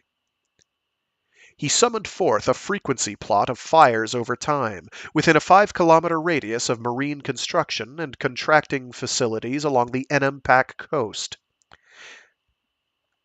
Haven showed him a curious spike about 3 months after BB had gone online. Urchin Shipyards, Hanson Fabrication, and Shoal Marine's San Fran complex had all hosted infernos within the space of a week. A dozen other facilities had been hit by various acts of arson in the 2 weeks following, not to mention a couple of places that had burned off large chunks of their property as part of ongoing renewal programs. Lubin loosened the scale and ran the request again. All large fires over time, anywhere along the Enempach coastline. The map lit up. Oh my, he thought.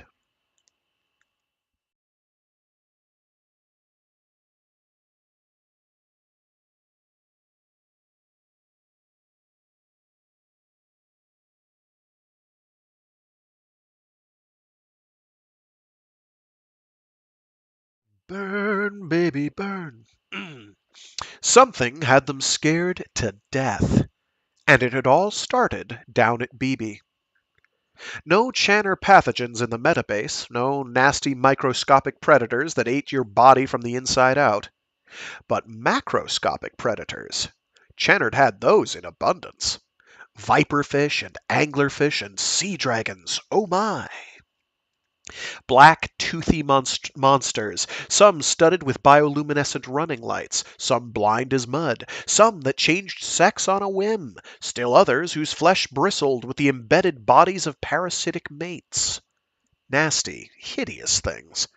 They were everywhere in the ocean's middle depths, and they'd have been scary indeed if they'd ever grown to more than a few centimeters in length. At Channer, they had. Something had drawn those little nightmares down deeper than they went anywhere else, turned them into ravenous giants, big as people. You didn't go outside BB without a gas billy strapped to your leg. You rarely came back in without having used it. Something at Channer had created monsters. Lubin sent a message into Haven asking what it was. Haven wasn't exactly sure, but there was a tech report in the gray lit that took a guess. Some kind of endosymbiotic infection that increased growth energy. The phrase infectious neomitochondria popped up in the discussion. The authors of the report, a couple of eggs out of Rand Washington University, suggested that some microbe at Channer could infect cells symbiotically, providing extra growth energy to the host cell in exchange for room and board. Whatever the bug was, they claimed it would have some fairly obvious characteristics. Small enough to fit inside a eukaryotic cell, high assimilation efficiency for inorganic sulfur, that sort of thing. An infection that caused giantism in fish. Again.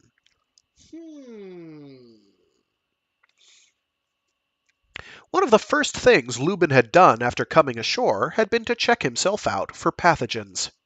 He'd tested clean. But this Channer thing was new, and strictly speaking, not even a disease. It might not show up on the standard slate. Lubin's credit was good. More extensive blood work wouldn't be an issue. There were other issues, though. One of them dawned gradually as he explored, betrayed itself in the way Haven answered his questions. Sometimes the metabase thought for a moment or two before telling him what he wanted to know. That was normal. But other times, it spat an answer back almost before he'd asked the question. Almost as though it had already been thinking along those very lines, as though it didn't have to go and look up the relevant facts. Maybe, Lubin reflected, that was exactly it. Haven's agents were not nearly so pressed for resources as the engines that combed Maelstrom. They could afford to cache recent searches. Very few lines of inquiry were utterly unique. If someone asked about the price of a Parkinson's fix today, chances were someone else would want to know something similar tomorrow.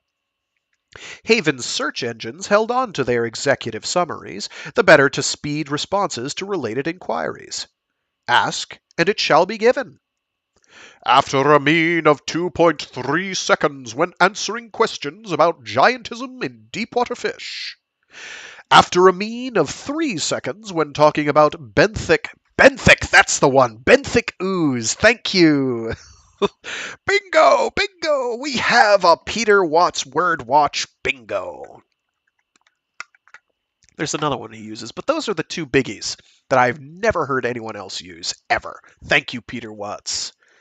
And benthic is stuff that lives in the ooze at the very bottom of the, or stuff that is, it's the ooze at the very bottom of the ocean.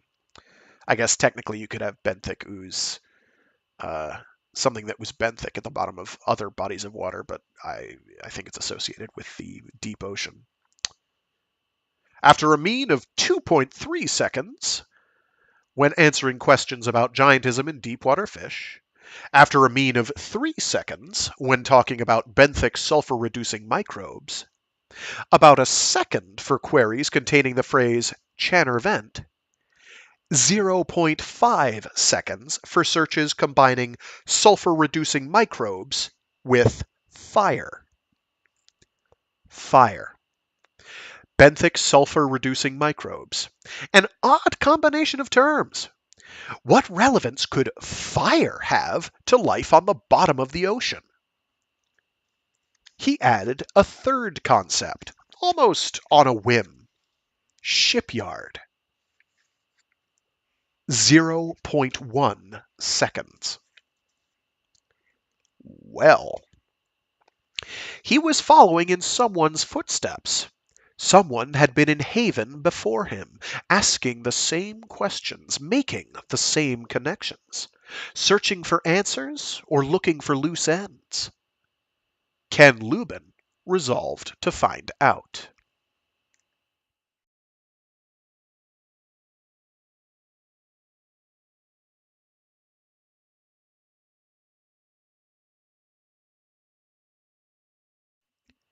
An archetype of dislocation.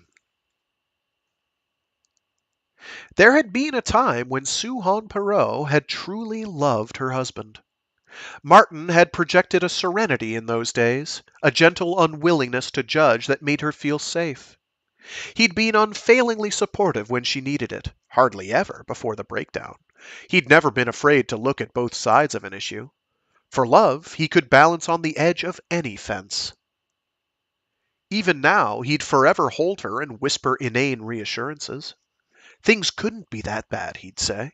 Quarantines and dark zones always popped up here and there, not without good reason. Sometimes restrictions were necessary for the good of everyone. She knew that. And besides, he had it on good authority that there were safeguards even on those who made the big decisions. As if he were privy to some grand secret, as if Maelstrom weren't rotten with threads and rumors about the corpses and their mind-controlling drugs. Her caring, supportive husband. Sitting across the table, his face overflowed with loving concern. She hated the sight of him. "You should eat," he said. He put a forkful of mashed spirulina into his mouth and chewed, demonstrating. "Should I?" "You're losing weight," Martin told her. "I know you're upset. Goodness, you've got every reason to be. But starving yourself won't make you feel any better." "That's your solution to the world's wow. That's your solution to the world's problems? Stuff your face so we'll all feel better?" "Sue, that's right, Marty. Just eat a bit more and everything'll be just grand. Suck up all those cheery threads from R.E.M wire and maybe they'll lull you right into forgetting about Chris. About Chris. Chryse? Crys. It was a low blow.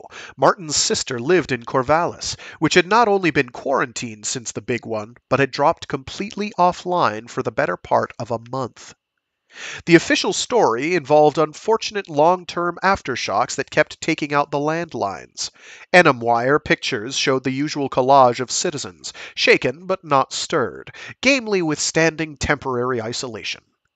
Martin hadn't been able to get through to Chris for 3 weeks. Suhan's words should have stung him, even provoked him to anger. But he only sat there looking helpless, his hands spread. "Sue, you've been through so much these past few months. Of course things look really grim.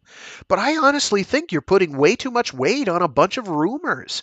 Riots and firestorms and half those postings don't even show up with address headers anymore. You can't trust anything that comes out of Maelstrom these days." "You'd rather trust R.E.M wire? They don't spit out a word without some corpse chewing it for them first." "But what do you know, Sue? What have you actually seen with your own eyes? By your own admission, you just got a glimpse of one big ship moving inland, and you didn't even see it do anything." "Because it shot the fly right out from under me. And you weren't supposed to be there in the first place, you idiot! You're lucky they didn't track you down and cancel your contract on the spot. He fell silent. The burble of the aquarium in the next room suddenly seemed very loud. He was backpedaling the next instant. "Oh, Sue, I'm sorry. I didn't mean to—" "Doesn't matter." Suhan shook her head, waving off the overture. "We're done here anyway." "Sue—" She stood up from the table. "You could do with a bit of a diet yourself, hubby. Lose some weight, clear your mind. It might even make you wonder what they're putting in that so-called food you keep trying to force down my throat." "Oh, Sue, surely you're not saying—" She went into her office and closed the door.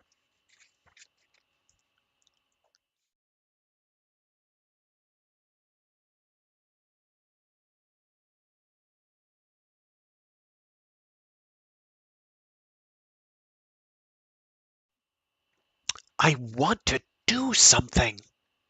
She leaned back against the door and closed her eyes. Martin, safely excluded, made soft shuffling noises on the other side and faded away.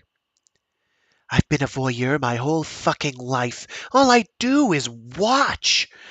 Everything's falling apart. Now they're bringing in their big guns and laying waste, and I'm part of it, and there's nothing I can do. She summoned a curse for the faulty derm she'd worn into Vancouver. The epithet was an empty and colorless thing. Even now, she couldn't truly regret having been slapped awake. She could only rage at the things she'd seen when her eyes had opened. And Martin's trying so hard to be a comfort. He's so earnest, and he probably believes that things really will get better if I go back to being a haploid sheep like him. She clenched her fists, savored the pain of fingernails in the flesh of her palms. Lenie Clarke's no sheep, she thought. Clarke had long since left the strip, for all Amitav's efforts to keep her spirit alive. But she was still out there somewhere. She had to be. How else to explain the subtle proliferation of black uniforms and empty eyes in the world? Perot didn't get out much, but the signs were there, even the pre-digested pap that R.E.M wire served up. Dark shapes on street corners. Eyes without pupils, staring from the crowds that always gathered in the background of newsworthy events. That was nothing new, of course. Pack's divers had been all over the news almost a year before, first lauded as saviors of the new economy, fashionable icons of cutting-edge reserve. Then pitied and feared, once the rumors of abuse and psychopathy reached some threshold of public awareness. Then, inevitably, forgotten. Just an old fad. Rifter Chic had already had its day. So why this sudden new life, breathed into some dusty blip on the rearview mirror? Why the fine mycelium of innuendo threading its way through Maelstrom, whispers about someone risen from the deep sea, pregnant with apocalypse? Why the fragmentary rumors, their address headers corrupted or missing, of people taking sides? Perot opened her eyes. Her headset rested on its peg just in front of her desk. An LED blinked on its side. Message waiting. Someone wanting to trade shifts, maybe. Some supervisor wanting to pay her overtime to keep looking the other way. Maybe another trashed cycler, she thought hopefully. Probably not, though. The strip had been a much quieter place since Amitav's corner of it had been excised.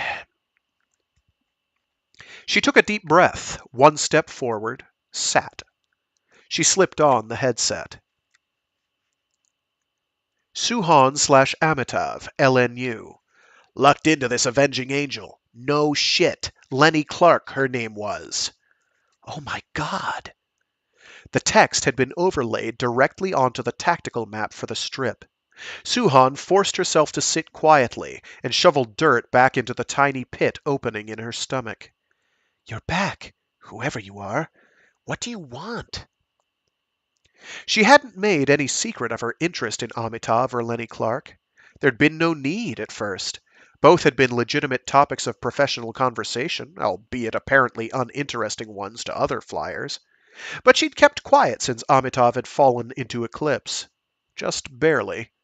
A big part of her had wanted to scream that atrocity into Maelstrom at full voice. Afraid of repercussions, she'd settled for screaming at Martin, and hoped that whatever had shot down her botfly hadn't bothered tracking it to source. This wasn't Xira or the GA, though. This almost looked like a glitch of some kind. Another line of text appeared beneath the first two. She's like some kind of amphibian, one of those rifter cyborgs. No obvious channel to link into, no icon to tap. Behind the text, the familiar long chain of red pinpoints patrolled the Pacific coastline, showing no hint of the places where they went into coma. Les Boers are looking for her, but I bet 50 Q-bucks. Les Boers are looking for her, but I bet 50 Q-bucks they don't even know what she looks like under all that rifter gear. Suhan or Amitav, LNU. Perhaps they'd hacked into her headset mic as well. I'm Suhan, hyphenated. Suhan. Yes. You know Lenie Clarke. I saw her once. Good enough. An invisible fist closed around Suhan Perot and threw her halfway around the world.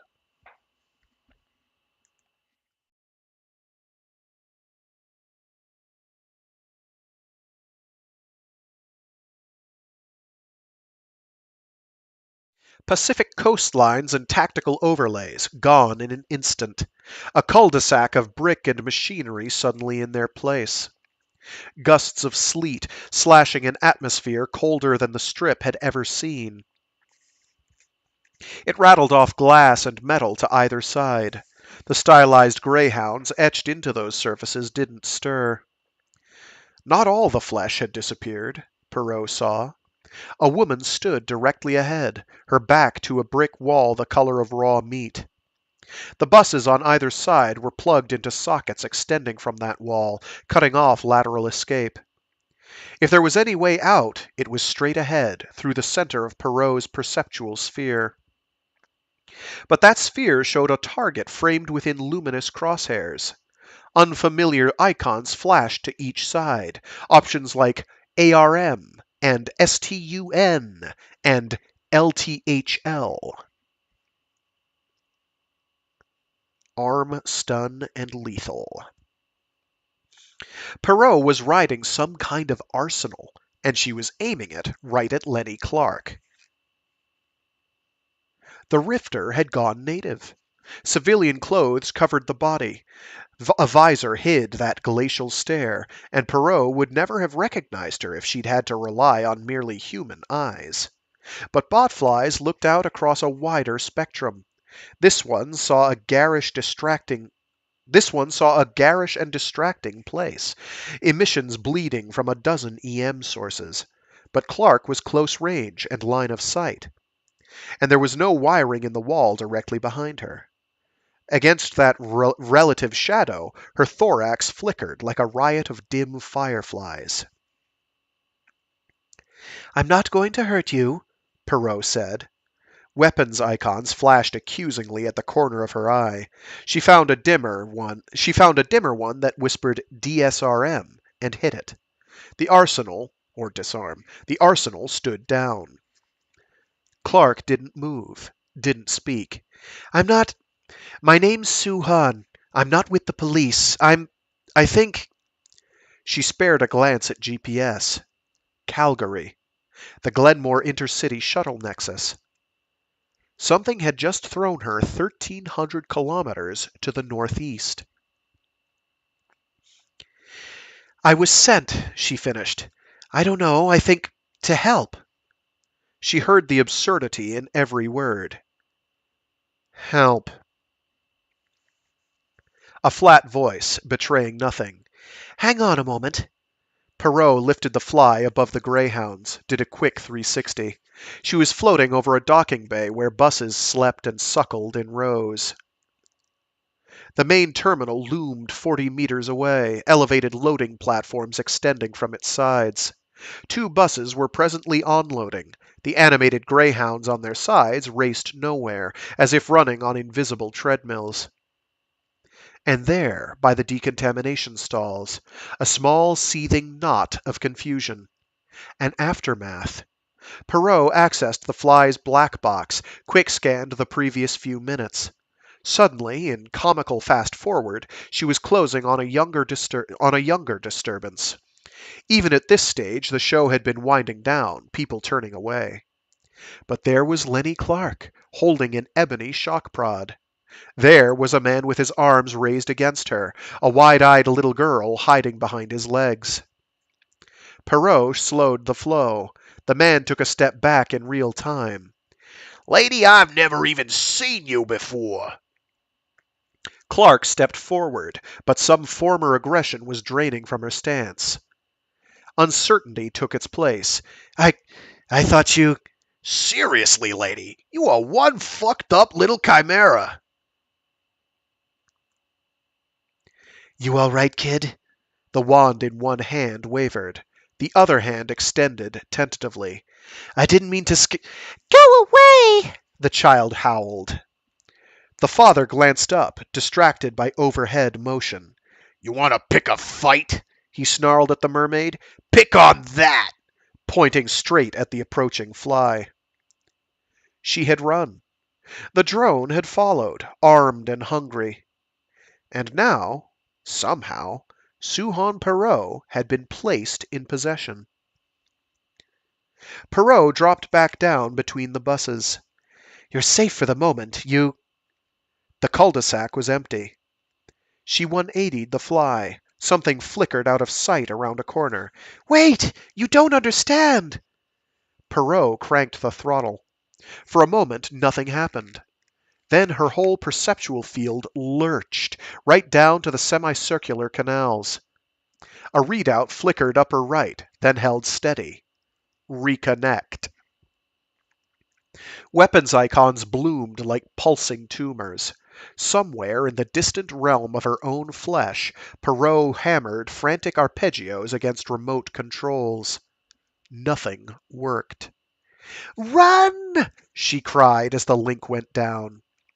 But she was back in Montana, and her voice didn't carry.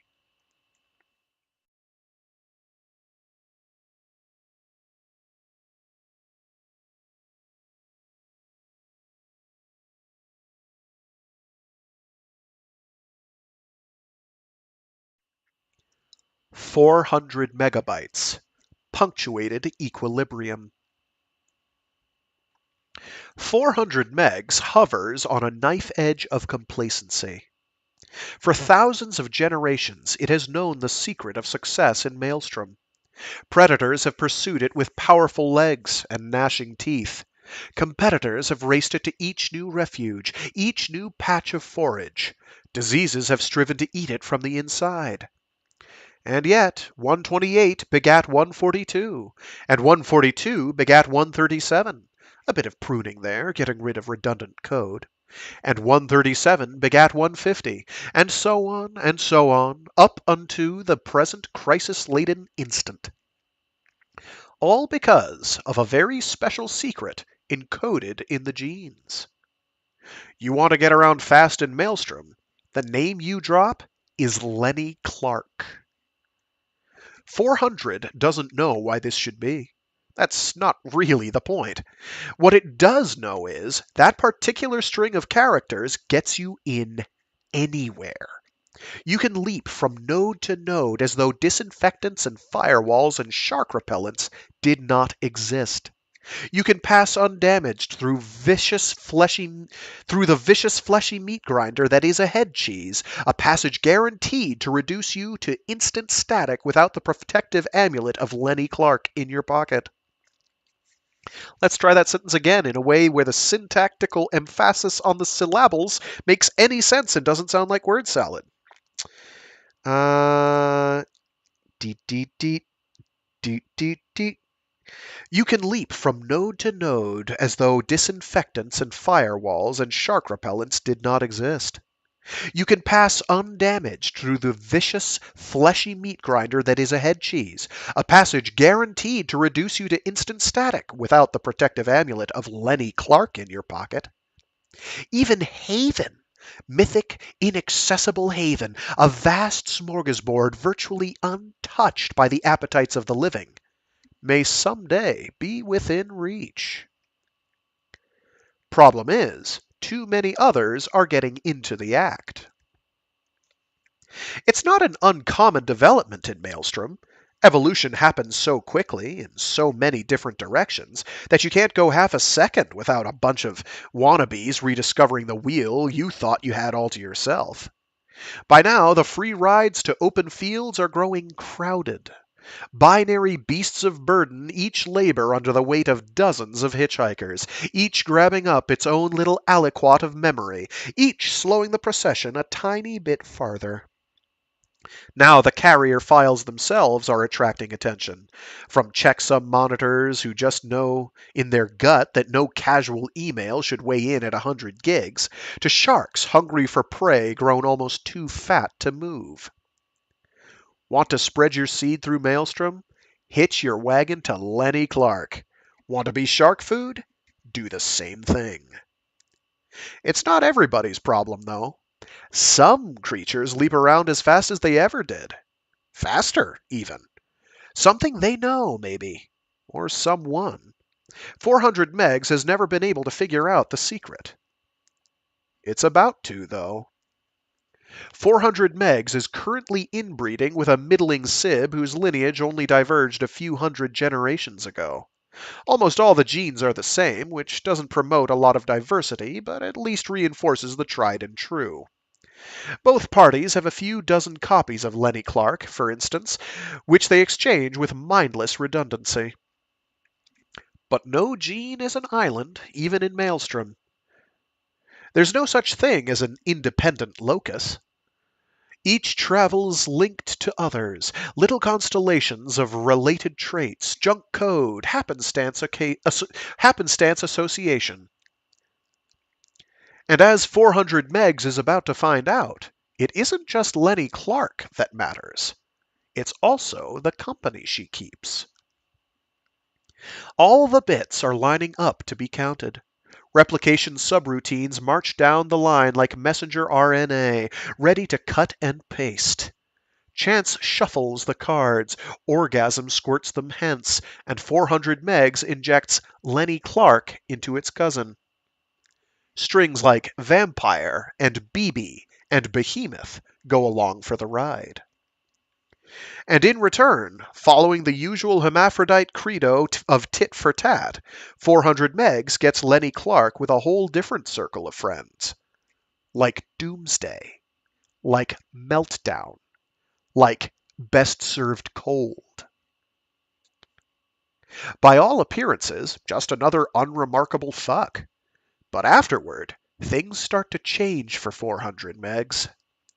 Suddenly, its replication rate is going through the roof. And where before its progeny languished and withered in backwater caches, now Maelstrom itself scoops them up and copies them 1,000 times over.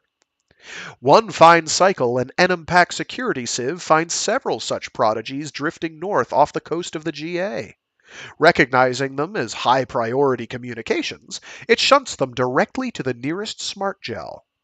The gel scans the relevant embedded bits and sends copies into Haven for secure storage.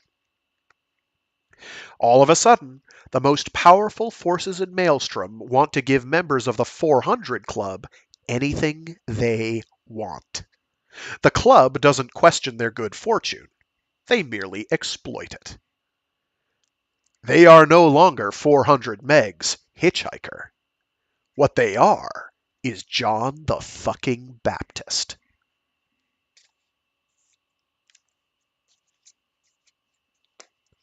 And with that, we're going to call it for the day because it is. I have to run. It is a certain time at a certain place. Do you know where your children are? Where will heaven be? Anyway, I got to run. Thanks for tuning in to all who tuned in. If you didn't tune in, I forgive you. If you're watching this after the fact, I do these live every Friday on Free Read Fridays, starting at about 12 noon-ish Eastern Standard Time.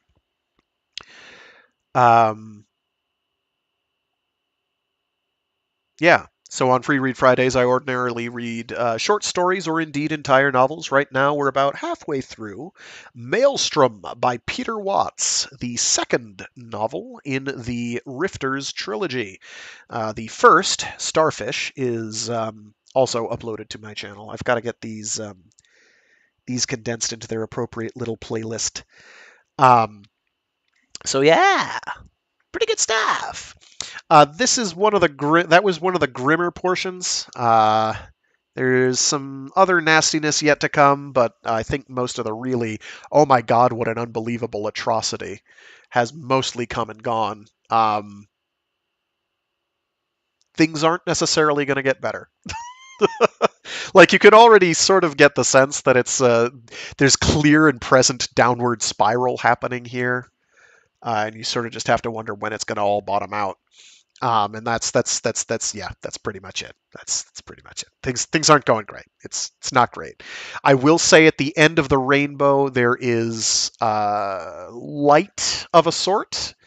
It is not the most unoptimistic ending you can imagine. It's actually pretty optimistic considering considering what goes before. So it's feel free to stick around. After we finish Maelstrom, I'll be doing the second book of the Southern Reach trilogy by Jeff Vandermeer, called Authority. That's another good one. I'm pretty excited for that one myself. I think that one's going to be a lot of fun. But yeah, until then, stay safe, stay sane, stay toasty or cool as per your preference or geographical location permits, and be decent to each other. See you all later. Bye.